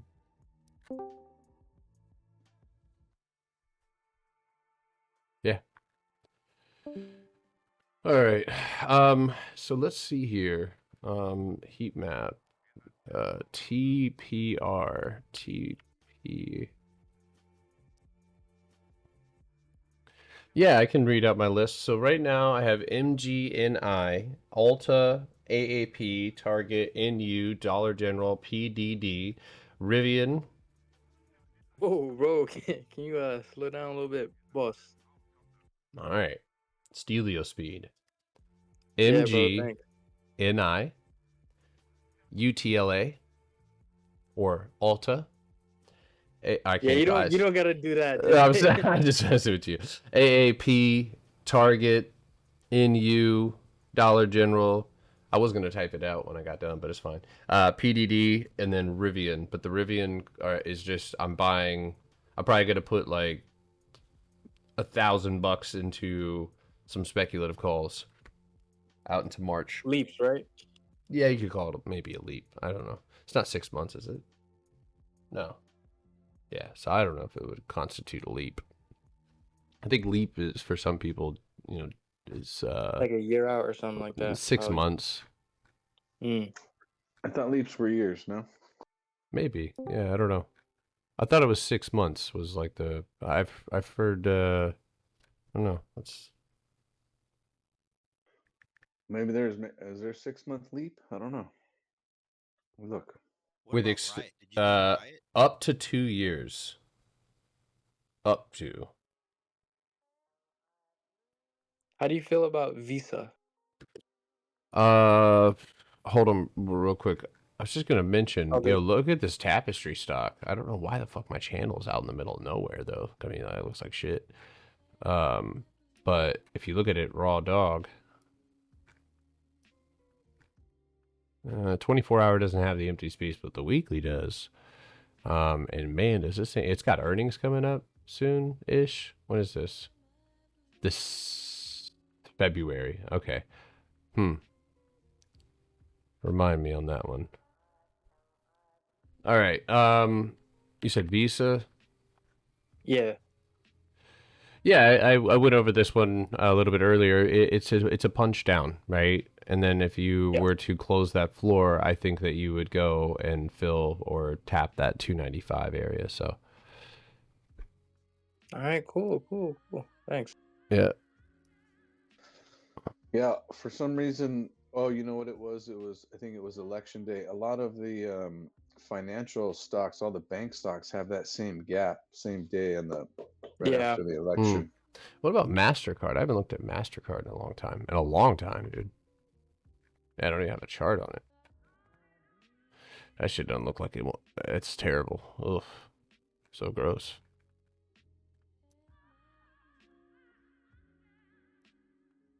Nope. Yeah, it's not my cup of tea anyway, so. Excuse me. All right. Last one. We got KMX. Oh. That's weird. 96. That's a $10 move. Hold on. Carmack. Hold on. Hold on. Wait, hold on.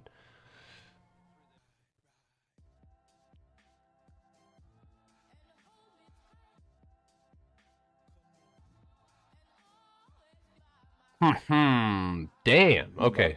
I'm about to sell a car to CarMax. Damn. We going up. Okay, so October of 2022. June of 2023. It's about to be 2025 here. And we are taking a fourth crack at this wall. Now, can anybody tell me what the differences is? What's the difference between these 4 points? See if anybody can see this. Attention to detail. What's the I know you guys on here, I'll share my screen.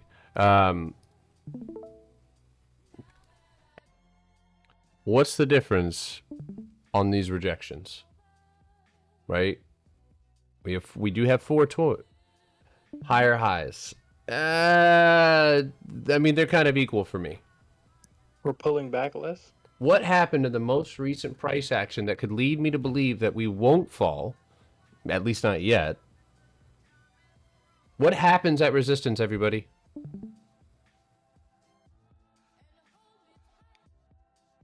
You resist.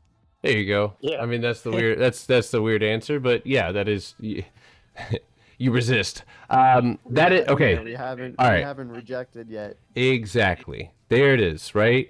Let's pay attention to how the stock responds. Now, on the first one, we consolidate, but you dump, right? Here, you don't even get close. You get to this cost basis, and you pull back. You get to resistance, right? You wick up. You try and touch a little structure in there. Flat drop. Flat drop. Now, let's pay attention. Look at this. Is attention to detail. Wick. Pull back. What should happen after that? Dropping down. Big fill that dumping. gap, but Right. we didn't. But we didn't. So while I do recognize that it has a gap underneath it, it built a box. It seems like it's right at the wall. And look, it looks like the bid is already over 87.71. So here's what I see when I look at the 24-hour, right? I see, and it's not the typical thing that I'm doing, but it does have a gap, right? It actually has holy shit. It has a gap here at 90.97, resistance at 94, and then you have the gap at 96.50. This is not Potter account, but I'm Potter. Oh, fuck, I'm having an existential crisis. Who am I? What have I become? This is a Potter account, dude. I love you, Potter. Milk? Are you double dipping? Oh, you're not in the air anymore. Potter Stocks PBS? Yeah, I had to change my name because I got the hammer of the bond.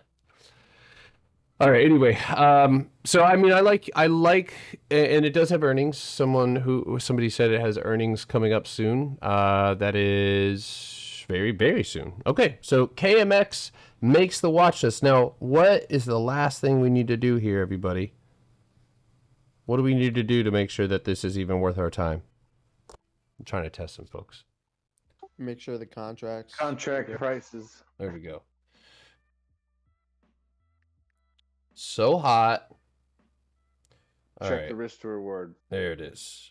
Okay, so earnings are on the 19th. So they have contracts that expire the 20th, which that means that you're going to see, if this does not move, right, you're going to see decay. Now, what our price target here is 94, and $95 contracts are $85 12 days out. So this leaves us with limited options, right? But here's what I can see. When I look at the contracts on January 17th, which is 40 days out, I see that from 87.50, right, all the way out to 100. So basically 1, 2, 3, 4, 5, 6 steps out of the money, we have IV increasing, or we have contracts moving because of the underlying asset. But so here, the reason I bring that up, right, is if we are at 94.31, right, which means that the contracts outside of the money would be 95. Now this is one issue here, is these have a bit of a wild spread. Now I'm not going at 95, and I'm certainly not going at 97, but I can, right, theorize in a way how much those potentially could be worth. And my goal is to be within 6 steps of the target. So this is where, right, when people ask me like, how would I buy an option on this, or this is something where it's unique, right? And it's set up, and its option contract value, right? Normally we could look, at a stock and it would definitely have contracts that expire next week, and the week after it doesn't, right? And it has a little bit of a lighter volume. So looking at the target of 94.31, right, and saying, okay, from 96, 1, 2, 3, 4, 5, 6, theoretically we could be out at 115. Now the contracts disintegrate in value due to the spread as soon as you get outside of basically 105. 105 is the last palpable contract as of right now, which means that I'll have to try my hardest to get filled at around 40 or 45 if those contracts are even around the same spot. Now, because it has earnings and because we still have resistance above us, right? I.e., right now we're going to be focused on a lower 4-hour or 24-hour time frame, 88.32. We can either, right? We have options here, and depends on what it does overnight. Because if it gaps up, then that might not be in an opportunity for us. But if this was to move above 86.55, we could take it, set a stop loss at the top, right? And that would be going into earnings. So it's an earnings play for sure, which will box some of you out. The price of these contracts, the spread of these contracts, and the speculation behind it is going to, this is where discipline comes in. If you have a $2,000 account, you're pushing it, right? You'd rather go with something that's straightforward. If you have a $20,000 account, okay, 50, 60, 100, yeah, you're good, right? But it has to stay within your risk, because it is not, right? Now, as we get closer to earnings, it's going to be interesting to observe how those contracts have moved, and if the spread is tightened. So,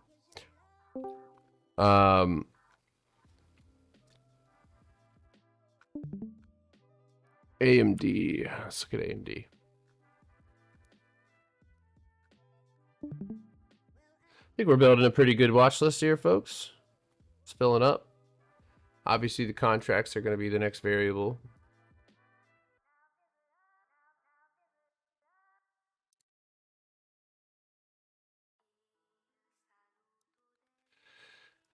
Okay, so you are, and I will say this. I don't have an opinion on something when it does not have it. And you're close, but you are sitting at cost basis on AMD. I mean, right there. So another gap down or move down, and you would be moving to 133. If 133 breaks, that has larger implications, right? That means that we're likely going down to 124. On the flip side of things, right, you don't have a whole lot above you, right? We wicked off of the bottom of this green candle right here. So naturally, if you were to bounce and flip this, I'd be aiming up towards 153 and 152. So thank you guys for tapping your screen. If you guys are on here, mucho aprecio. Sorry if you speak Spanish. Where's Juan? He backs me up when I do this. All right. Cool. Not my stock. So I really quickly, I just kind of want to have you guys, especially if you're watching this later on, I want you guys to pay attention to, especially those of you guys who have small accounts. I want you guys to pay attention to how I build this watch list, right? I can't tell you, we've gone through a lot of stocks already, and I have 1, 6, 7, 8, 9. I have 9 stocks, and we've been doing this for 2 hours, right? And I still have to filter those as well. So if you are, and there are a lot of folks who show up on Monday morning at 9 o'clock, and they that's when they start this process, and they don't understand why they have this feeling, right? Being prepared is absolutely necessary, but also having a, and some of these are, I will say, are absolutely speculative and absolutely not within small accounts reach. I wouldn't, right?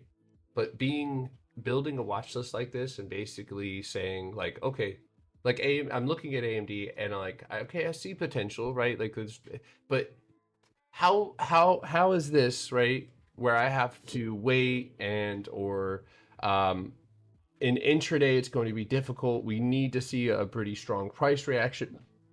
So while this one doesn't really have the clarity that I like, I can go to something, and while it might not be set up now, I can go to Ulta, right? And I can show you why.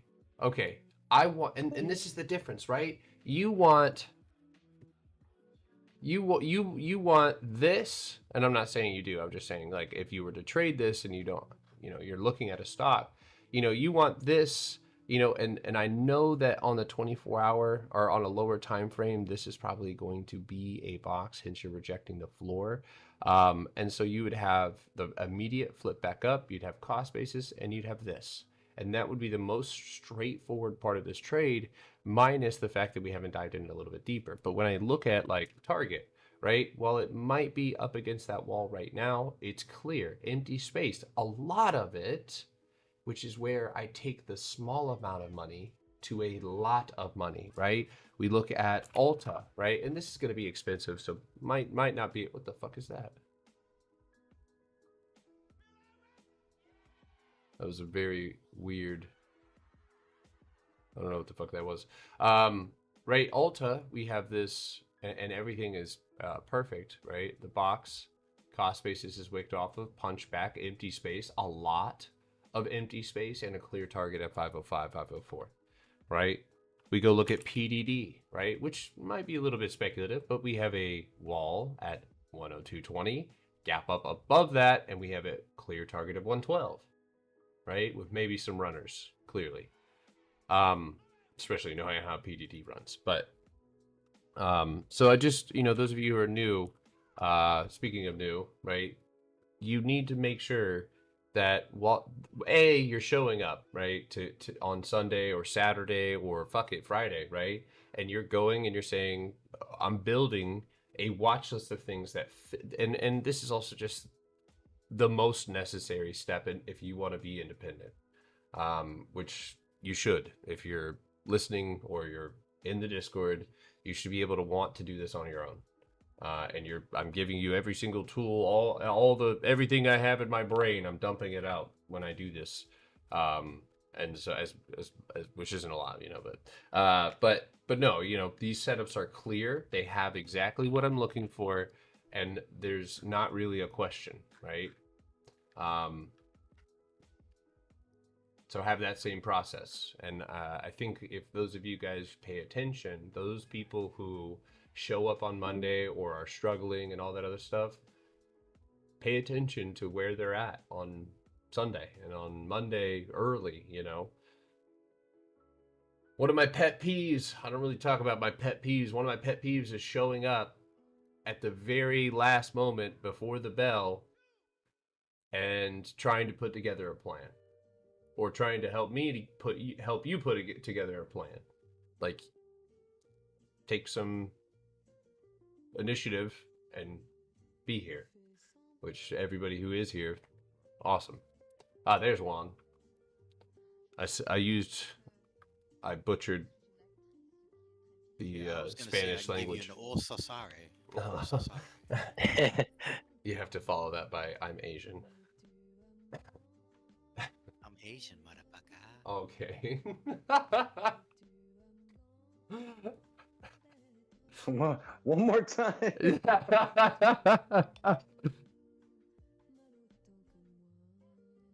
only get one of those once a week. I'll hold you to it.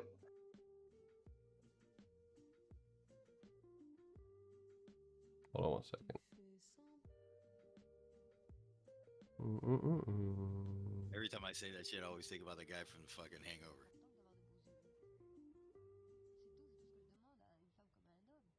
He's actually Korean too. Oh, Chang? Yeah. Bro, he's so funny. Boy, break out with Toodaloo, motherfucker. Yeah, what's that? Yeah. That dude's the best. Oh, yeah. All right.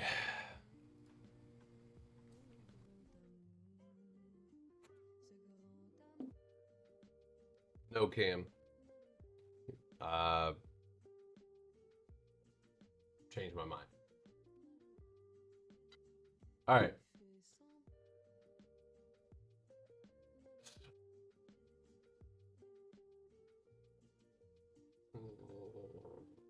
Okay.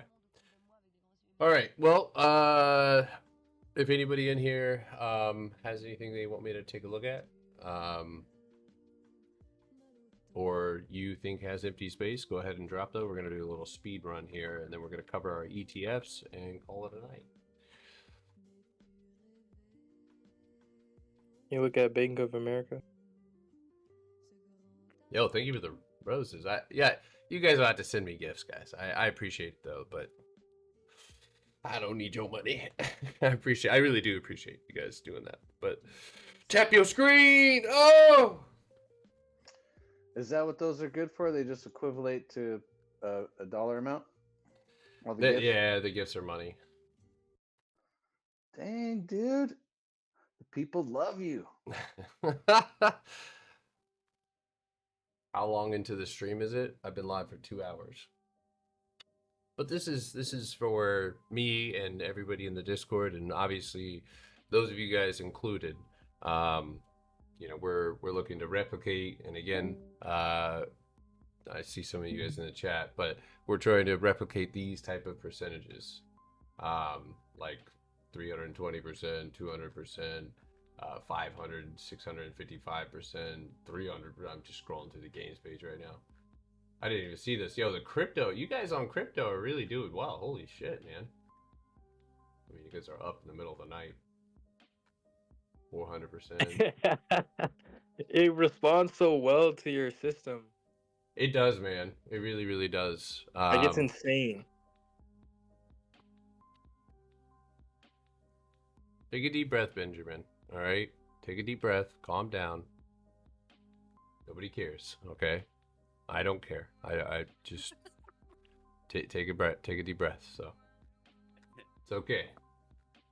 What was it on Tropic Thunder? Take a deep breath, step back, and I can't say it. Yeah. I've been following for months, bro. I pushed it out on IWM all-time high. Missed out on 4K. That's all right, man. That's all right. It is absolutely okay. I mean, these are the things that teach us lessons. It depends on how you react to it, right? So obviously don't let it get you down. Know that you are capable of spotting those type of trades, right? So you're good. I've missed a couple trades the last couple of weeks because I've been busy.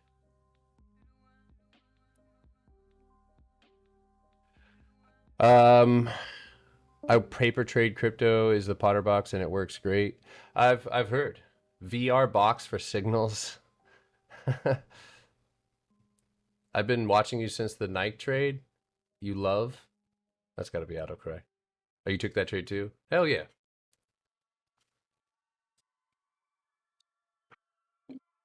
All right. Keep dropping requests. CPRT. I'm tired. I want to get these charts done. I think I have a pretty good watch list. We're gonna look at Tesla here because I know Juan's probably sitting there waiting to, like, come on, motherfucker, ADHD. I mean, I can't really tell you too much right here, obviously, with a broken top like that. And then, well, what I can tell you, let me not say I can't tell you anything. You had structure up above you. You did go and retest it, so let me be a little bit more precise here. Retest it on the 63.28, right? And typically on a big candle like this, I'm going to measure 50%. And so I would be looking for a 60.85 target first. If that breaks, then you're looking at a full retest, in my opinion. So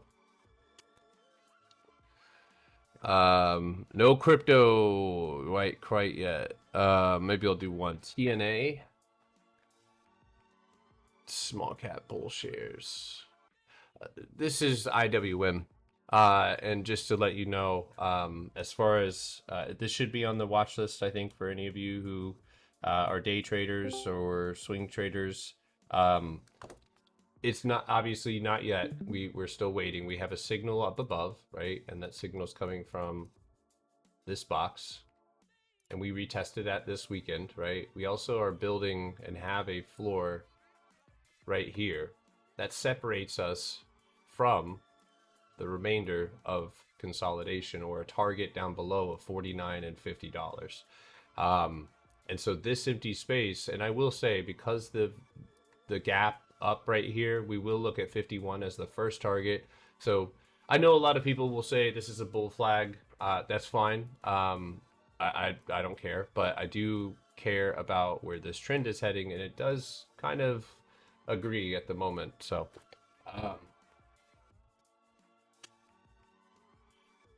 UPS, I have a target to the downside, 8 here at the top at 123.85. Runners could be going into 122.77 and 121.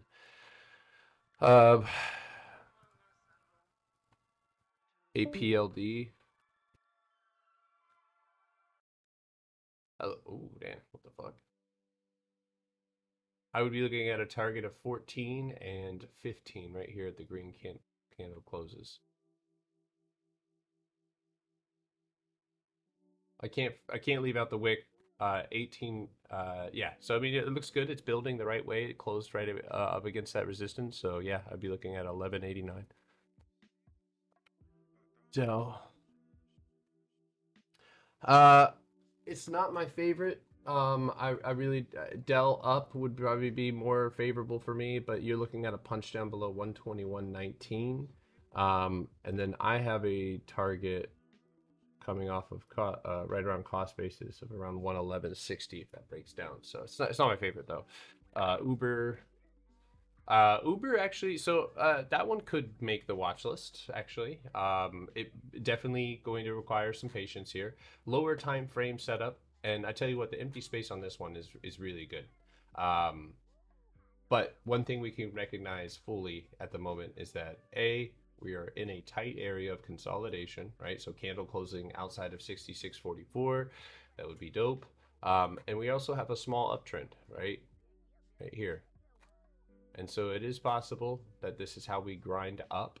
But what I would like to see, right, is I'd like to see, and you haven't actually filled the whole gap. I'd like to see another wick down, tap that floor, reclaim, and then punch back up. And I again would be looking to my left in the most recent price action. $68 would be the first target, and I think that would signify, a potential longer leg up. So yeah, we'll put Uber on the watch list, but I do expect to be waiting on that one for a while.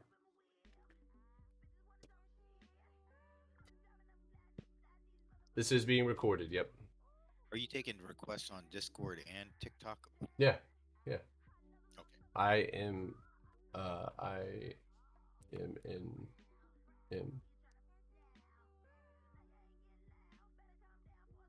Oh, interesting. It's always cool to me though when I go to these obscure ass stocks, right?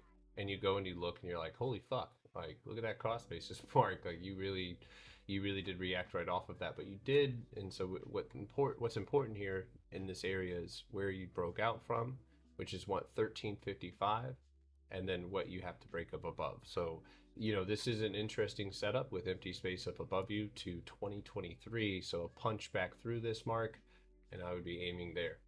So, how can I be a part of your Discord? You go through my website, simplestacksinvestments.com. I need a drink. My mouth's dry.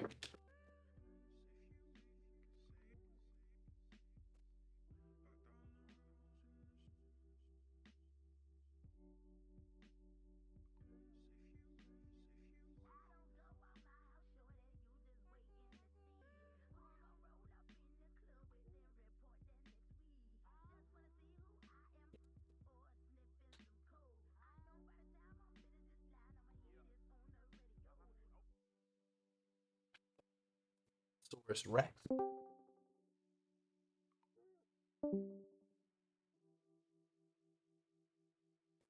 No, Blue Fire. We way back then, I had to do some reforming. I closed it down temporarily, so.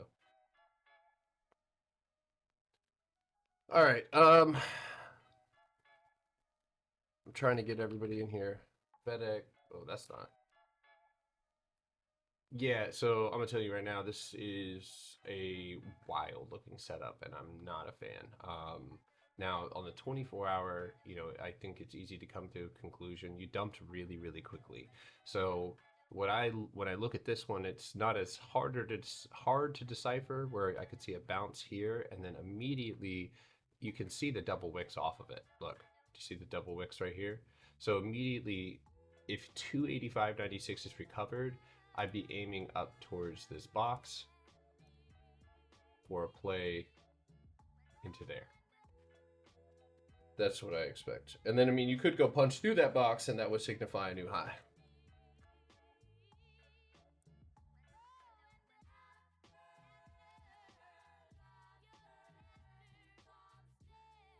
Man, what the fuck?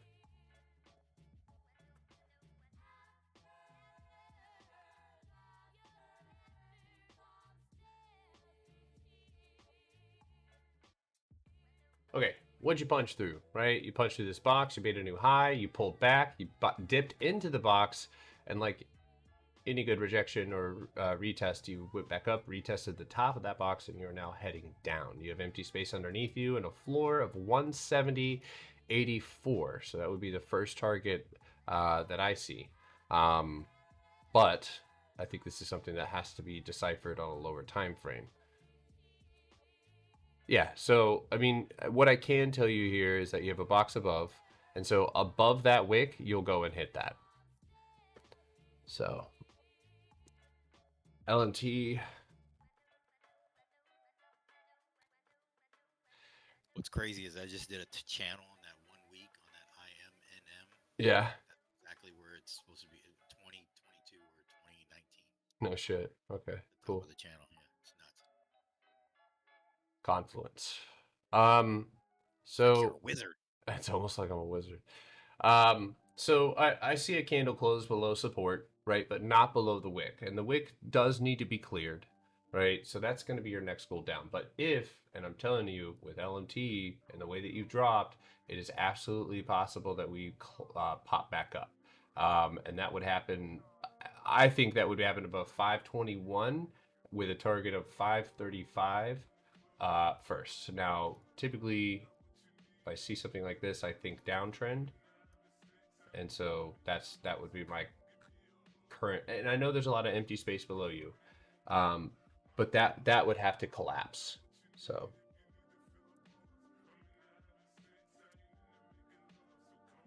what's the 8 to 9 watch list?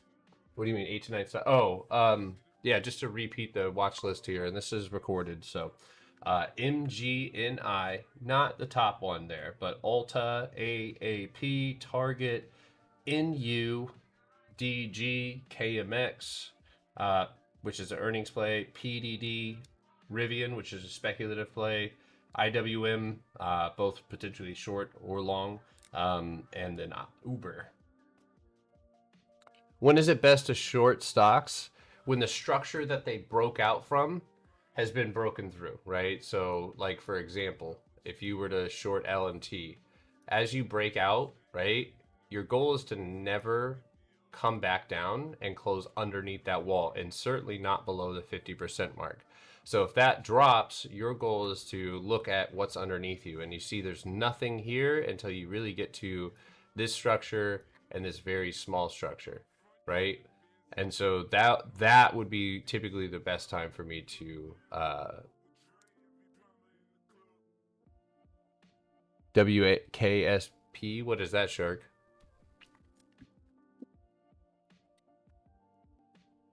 So structure is broken down. Empty space underneath you helps. Can someone drop the earnings watch list for Earnings Whisper, please, in the chat for this week? Oh.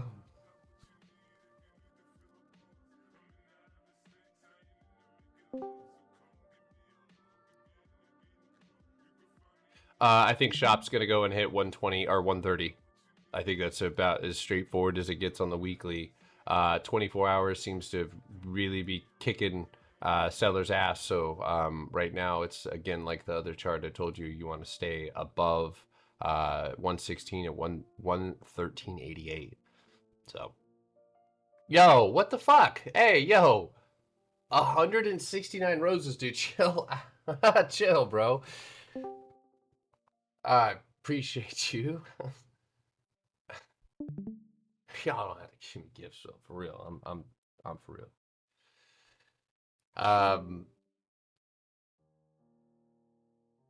Yeah.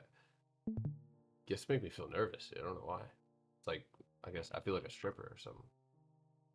Is it IV? What do you mean to do with this? It's an all-time lows. Punch down. You made a new low. That's all I can tell you. So, sorry. Holy shit, dude. Whatever IPO this had, it's going to be a long time before you get back there. Oh my god, dude. 400 roses, bro. Chill out. Damn. Oh my god. That's just damn. Imagine those shipped roses to me. Crypto Wendy 101. Yeah, you're a scammer. By the way, if you guys are listening, I do not offer any copy trading. I will not DM you, especially not on TikTok. I won't ever ask how are your investments. Jesus Christ, miss the rage. Jesus. Don't you have to say thanks? Yeah, Rose is so good. Rose is so good. Do I trade I get that IPOs? one. How's your trading going lately? Yeah. I like write that. some absurd shit to them and they never text me back. Holy shit. Yo, same. Oh my god, this person's like 700 roses. Holy crap, dude. Thank you, man. That's the first time you've ever gifted. That's crazy. Yeah, I will post this on YouTube.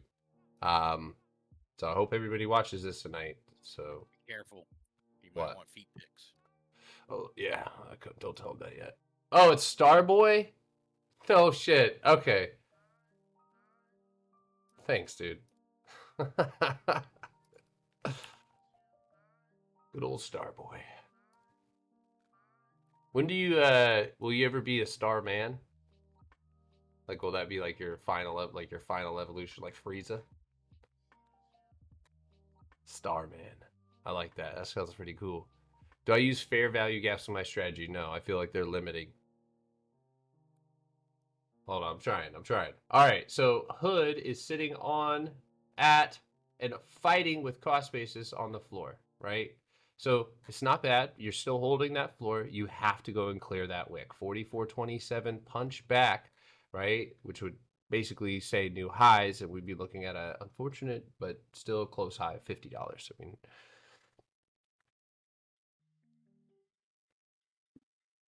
next time you hit a big trade, dude, just what strategy is best for entering calls? So almost the exact same thing that I just told you. So let's look at Alta, right? So and this is the watch list.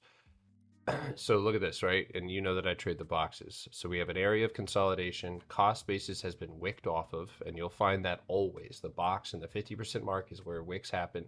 But that is where the volume contained in this box will be distributed. And if you don't have anything, now you do have something above you with this floor, right? And that's where you wick off of. So above that floor, this pocket, you'll move. This is how you get, right? This is how you get these massive trades. And I'll just go over my watch list really quickly so you can see why my watch list is filled with the stocks that it is, right? So I want here to here, right? That's 465 to 506. Most people wouldn't even consider that to be a possibility with runners going into the gap at 520, right? We have AAP. Now look at the similarities. What's the difference? Or what's similar here, right? We have a resistance we're dealing with right now at 45.60. We have an immediate floor, which that's the weekly, but the floor is actually right around 48. I think if we go to the weekly, yeah. So the floor, and that I'm really when I see a clear floor on the weekly, that kind of supersedes anything on the lower time frame. But that would be the first target, right?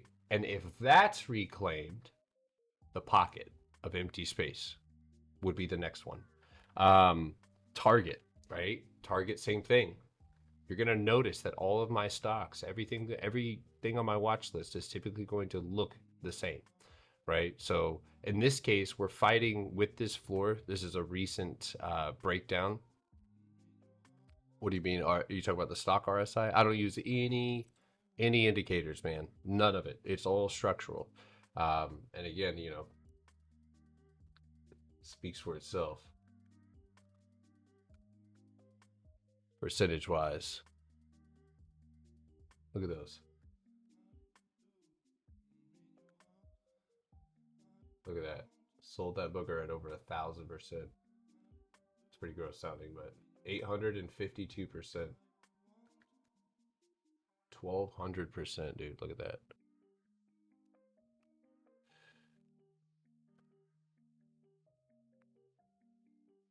Yeah. So anyway, that is why I am able to make these percentages, and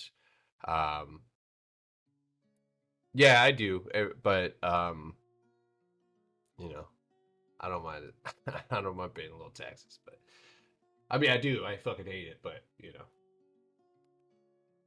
I know that one actually, you know, using my system, there's a lot of people in here who make a decent amount doing that. So, all right, okay, there we go. All right, so we're gonna break off really quickly, and I'm gonna run down some of these and see if we can't find any good earnings play. Starting with AI, and this will be probably one of the last ones. Now, I did go over this one, and I actually think that if we zoom out, right, get rid of all of this. What's happening right now, right, and what's up above you offers the ability to distribute a lot of volume, right? And AI, which is only, in my opinion, going to get hotter, but it's not. And who gives a fuck, right? Whether I think AI is the next thing or not. What does Price say? Price says, right, that if we're over or punching over, right, 47.50, that's a punchback. Next new high would be that 63.20. And then ultimately, you know, when I look at this, I don't discredit anything. And well, I think that would be broken then. But yeah, I mean, I'd be looking at a punchback 63.65, and then that first target up here around 90. And then inevitably, I think that AI gets up here to 125 again. But I think the first target, an immediate target, is right there at 47.50. So.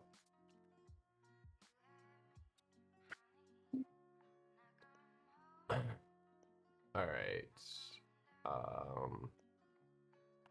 Bank of America. Did I look at that one? No.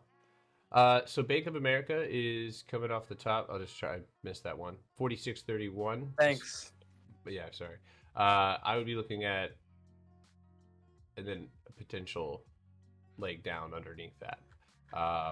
Otherwise, you know, again, when you're building up in these areas, yeah, use your lower time frame analysis here. 24-hour time frame shows a box underneath you. You're bouncing off cost basis through cost basis, punch down, right? You have a gap to fill at 42.28. So, do I mostly swing these? I do mostly swing trade, yeah. All right. Flipping back, Oracle, which I have not looked at in a while. How's that look? Bundled the fuck up. Okay, so let me ask you guys a question. What is it about this chart that could make it a pretty low risk, high reward earnings setup? Just looking at it right now. On the weekly. Remember, this is the weekly. It's been in resistance for a long time. It's been in consolidation, right?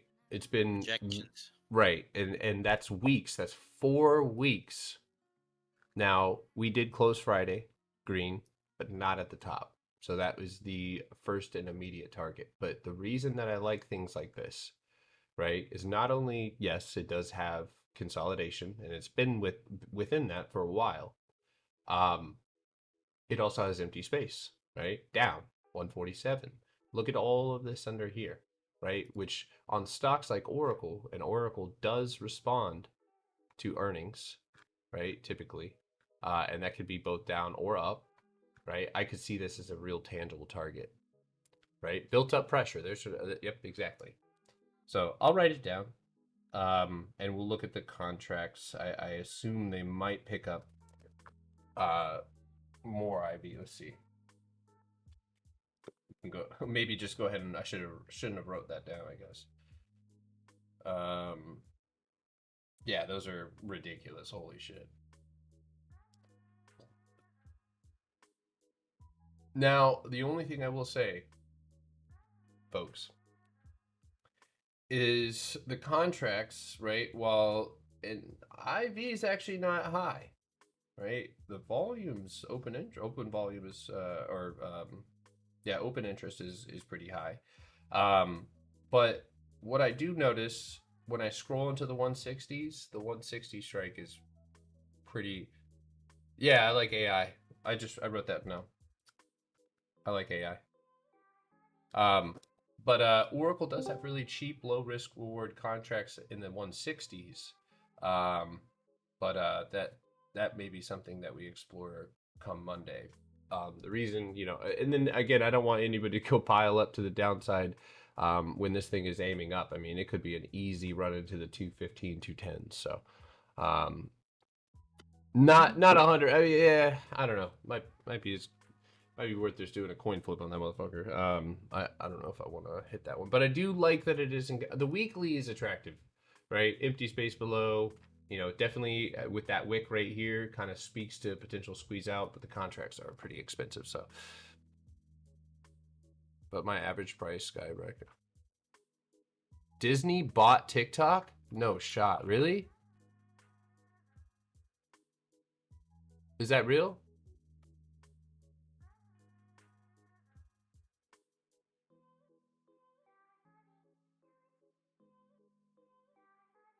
Nah, it's fake.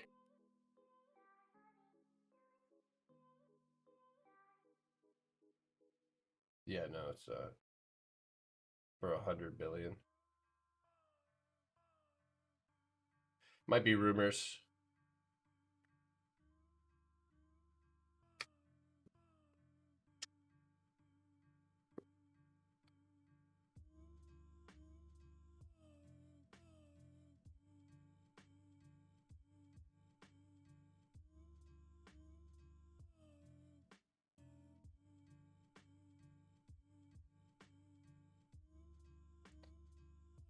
Oh, interesting. Yeah, I don't know.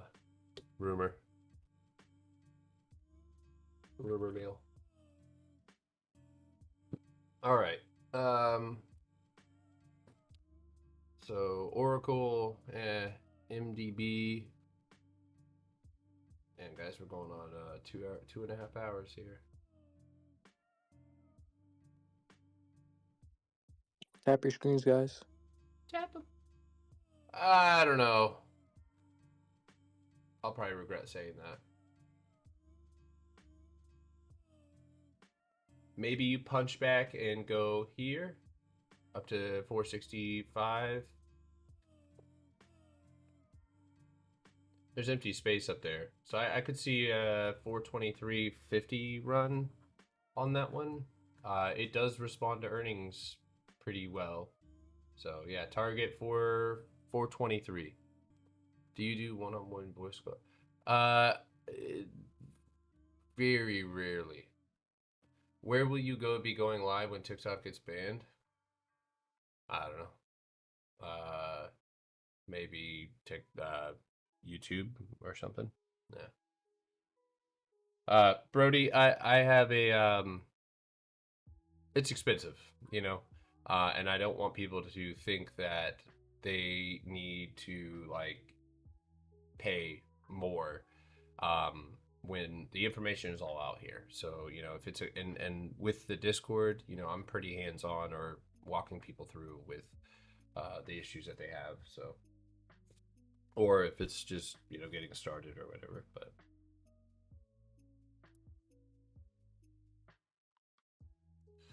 All right. Let's go back here. So that's an interesting one. I'll take a look at PL. I don't know what that is. Planet. That one probably already priced in its earnings. Interesting little stupid chart. This looks like some shit that Cade would play. I don't know.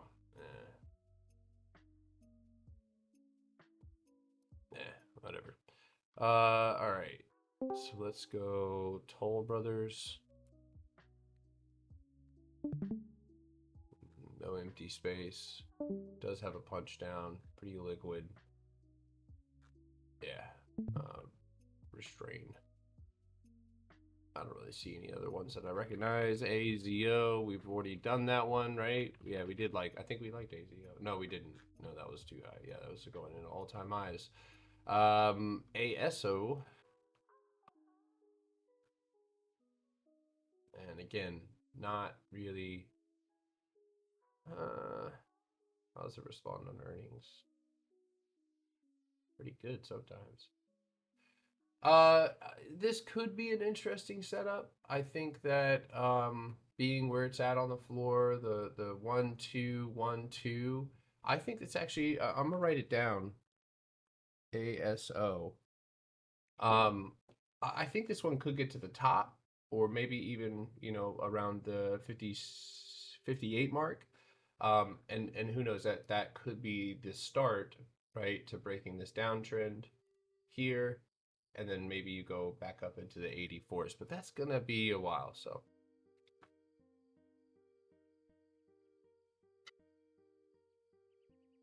I want to fly in from Portugal and have a one-on-one with you if you accept. Shark, I would explore the Discord first, man. Bro wants a date. Shut up. Yeah, ease up, homie. That's a little. He's definitely up. I think you guys are jealous. Maybe you just he's pressing maybe you a little too hard. maybe you wanted a date and you just didn't say something first. So you tried the Discord. You're right. Whoa. Yeah, I'll look at it. Wait, what was that ticker? OLLI. OLLI. I got you, Shark. Have you done the workshop?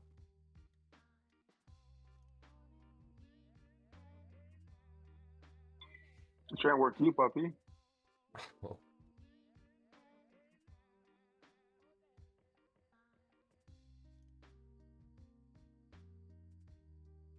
I want to say that this goes up and hits 131, which seems like what the chart is telling you. I don't know how to feel about this setup here. Let's look at the contracts and see if it's worth the time and energy.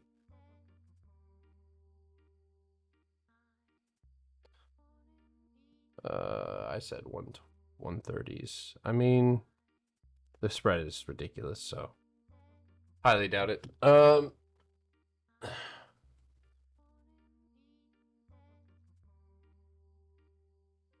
Stocks I will, but options hurt you. Okay. I mean, yeah, like I said, man. I mean, we can, DM me on Discord if you can. I'll try to help you as best as I can. So. I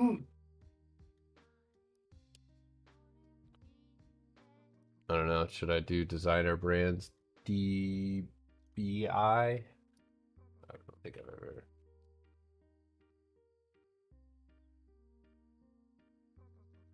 No. Just tell you immediately no.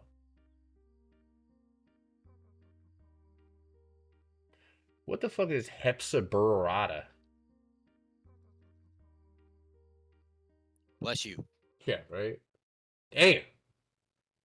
D Market Electronic Services and Trading. They're not doing really well.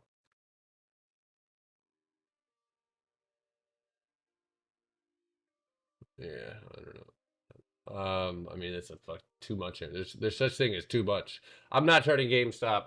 There's no fucking point. When the last time I had a good earnings? Stitch Fix. I mean, I can't imagine this company does much for too much longer. But does anybody use Stitch Fix? Yeah, I don't see anything on that one as well. Play. What is Stitch Fix? They put together outfits for you. So you don't buy clothes. They you tell them what your style is, and then they just send you outfits. That's kind of cool for people with no swag. Okay, Brody. Yeah. Fuck. I mean, maybe I think this might be heading down, but how's it do on earnings? Not. Oh my god.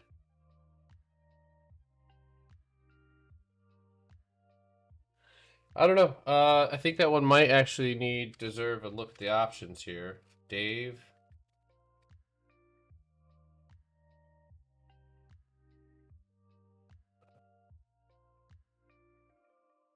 Wow. Fucking A, dude. So sometimes the earning setups are enough for me to get like, okay, yeah, I might do that. And then I go look at the fucking contracts and it just immediately is like, ah, fuck. Maybe in a million years. That's depressing. All right. Macy's, which I did say had a pretty good setup. And I do like it going into earnings. With the potential target and gap fill, you know, all the way up into like the 1860s. And I imagine people might even go short on it because of the news that they've heard. I don't know. That might be a cheap, low risk reward play. I'll write that down. Um,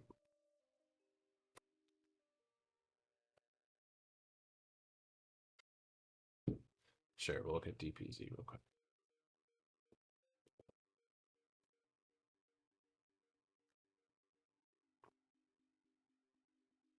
Well, the weekly's not looking healthy.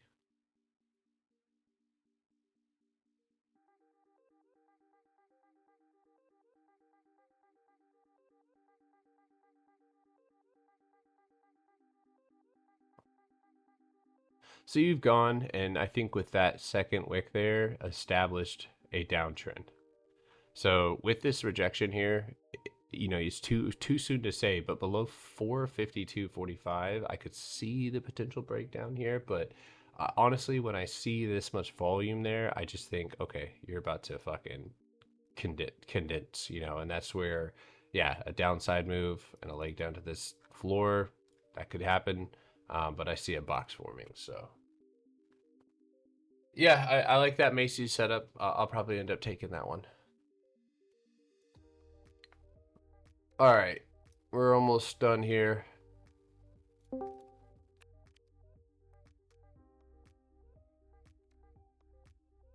That's not happening.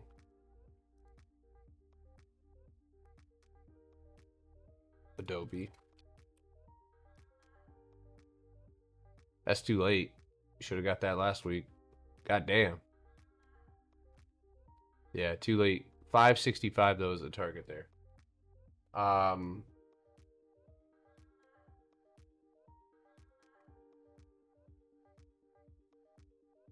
NDSN. NDS. No. Just no.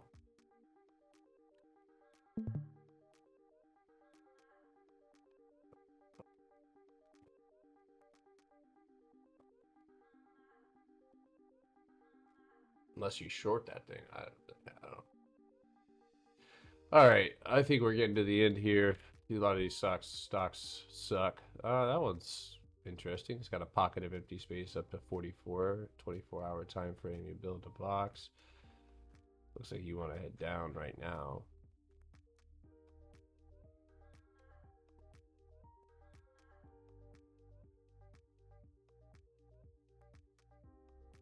Yeah, I think you're holding on until earnings, but you know, there's definitely a level at 35.50 to retest there. I'm not going to spend a lot of time on shit that I know I'm not going to take, so. All right, we'll do AVGO cost. Or no, we're not going to do costs. We've already done that one. AVGO. Now that looks like a screamer. That one looks like it's going to fucking rip ass. It's got earnings this week too. Yeah, that's why I think it's gonna rip. I think that one goes to like the maybe. I mean, this thing rips 210. The website. Go through our website. There's a. Yeah, go through our website if you're trying to join the Discord.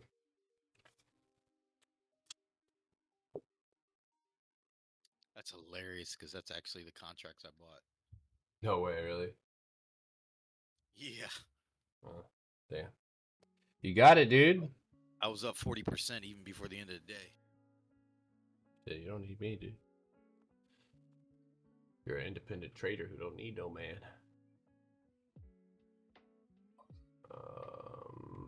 Let's see. I don't know. We'll do RH just because.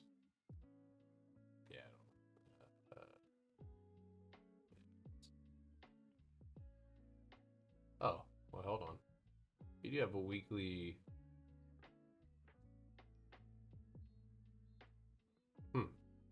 Doesn't seem to move too well on earnings, but that could be a catalyst to drive it up to the 520s.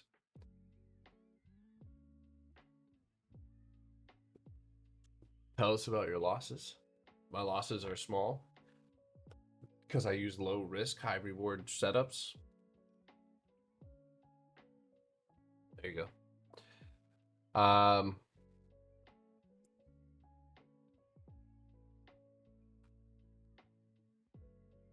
I think the biggest loss I've had in the last couple of weeks was around $1,500 loss. But I got whacked. All right, let's do Tesla. There we go. All right, so I think at this point, right, you'd be stupid to short, right? You're too close to the top. And at the top, I assume that people are going to do it again, right? Based on the way you've ripped, I think they're going to step up and try and push it back down. Now, you did rip really quickly, right? So 405 is the obvious target here. But I think that if the momentum is strong on that day, it is absolutely, yeah, I mean, 425 and 450. I mean, this thing could possibly just do, its typical squeeze out. And I think it has maybe a couple more legs on it. So, all right, guys. I am absolutely cooked right now. I am tired.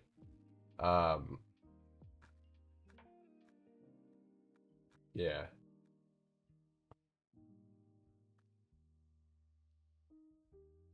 What's on the watch list? All right, last time, here's the watch list, all right? We got MGNI, Ulta, AAP, Target, NU, Dollar General, KMX, AI, PDD, KMX is the earnings play, Macy's, Rivian, and that is a purely speculative play. IWM, Uber, Oracle, and then ASO and Macy's made the watch list kind of. So, but that's it.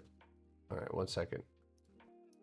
All right, so I'll click on this really quickly. If you guys are on TikTok, make sure to go to this Discord that will be on the website.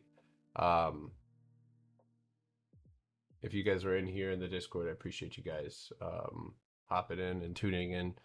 I know you guys have a little live that you guys are gonna be doing tonight, so I might pop in there and listen. But what's up? Oh my God, I forgot her name. Holy crap, I can't. Ivy, is Ivy on here? No. Shit, I was gonna see if she could. You said it really fast, and I'm in the. I'm gonna write it. I'll write it down. I'll type it. In the old man league. Yeah, you're right.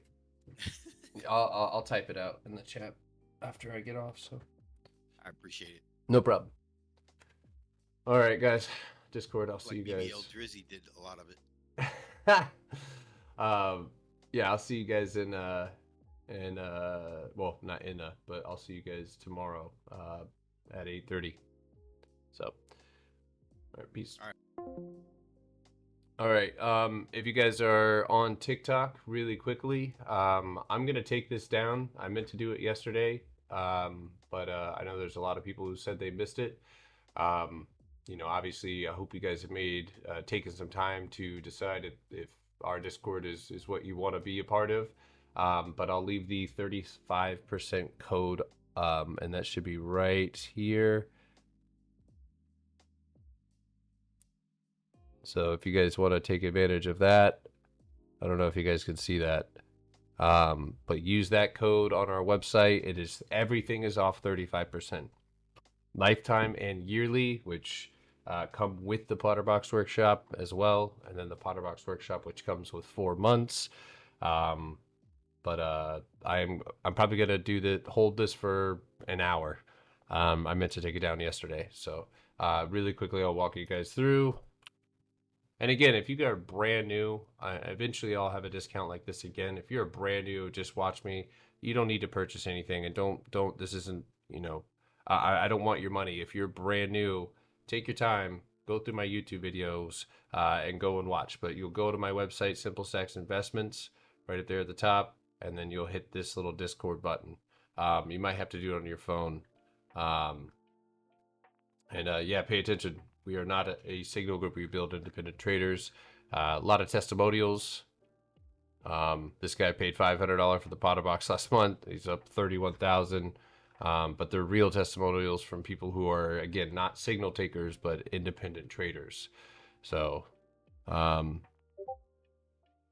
go through our website, memberships right here. That's it. All right. What cheap calls? Sometimes you have to admit you missed something and let it go. Yeah, you guys are more than welcome to talk to any. You can message other people in my Discord and ask them. I want you to dig and do your research. Ask the people who are within the Discord who are profitable, you know, what their experience is like. But otherwise, I will close this discount code right here. Let's see, it's 550 at 6:50 Eastern time, or we'll just call it 7 o'clock. 7 o'clock Eastern time, closing that code. I meant to close it, so. All right. Peace out. I'm gone. You guys have a good afternoon, good evening. This will be on YouTube later on. Peace.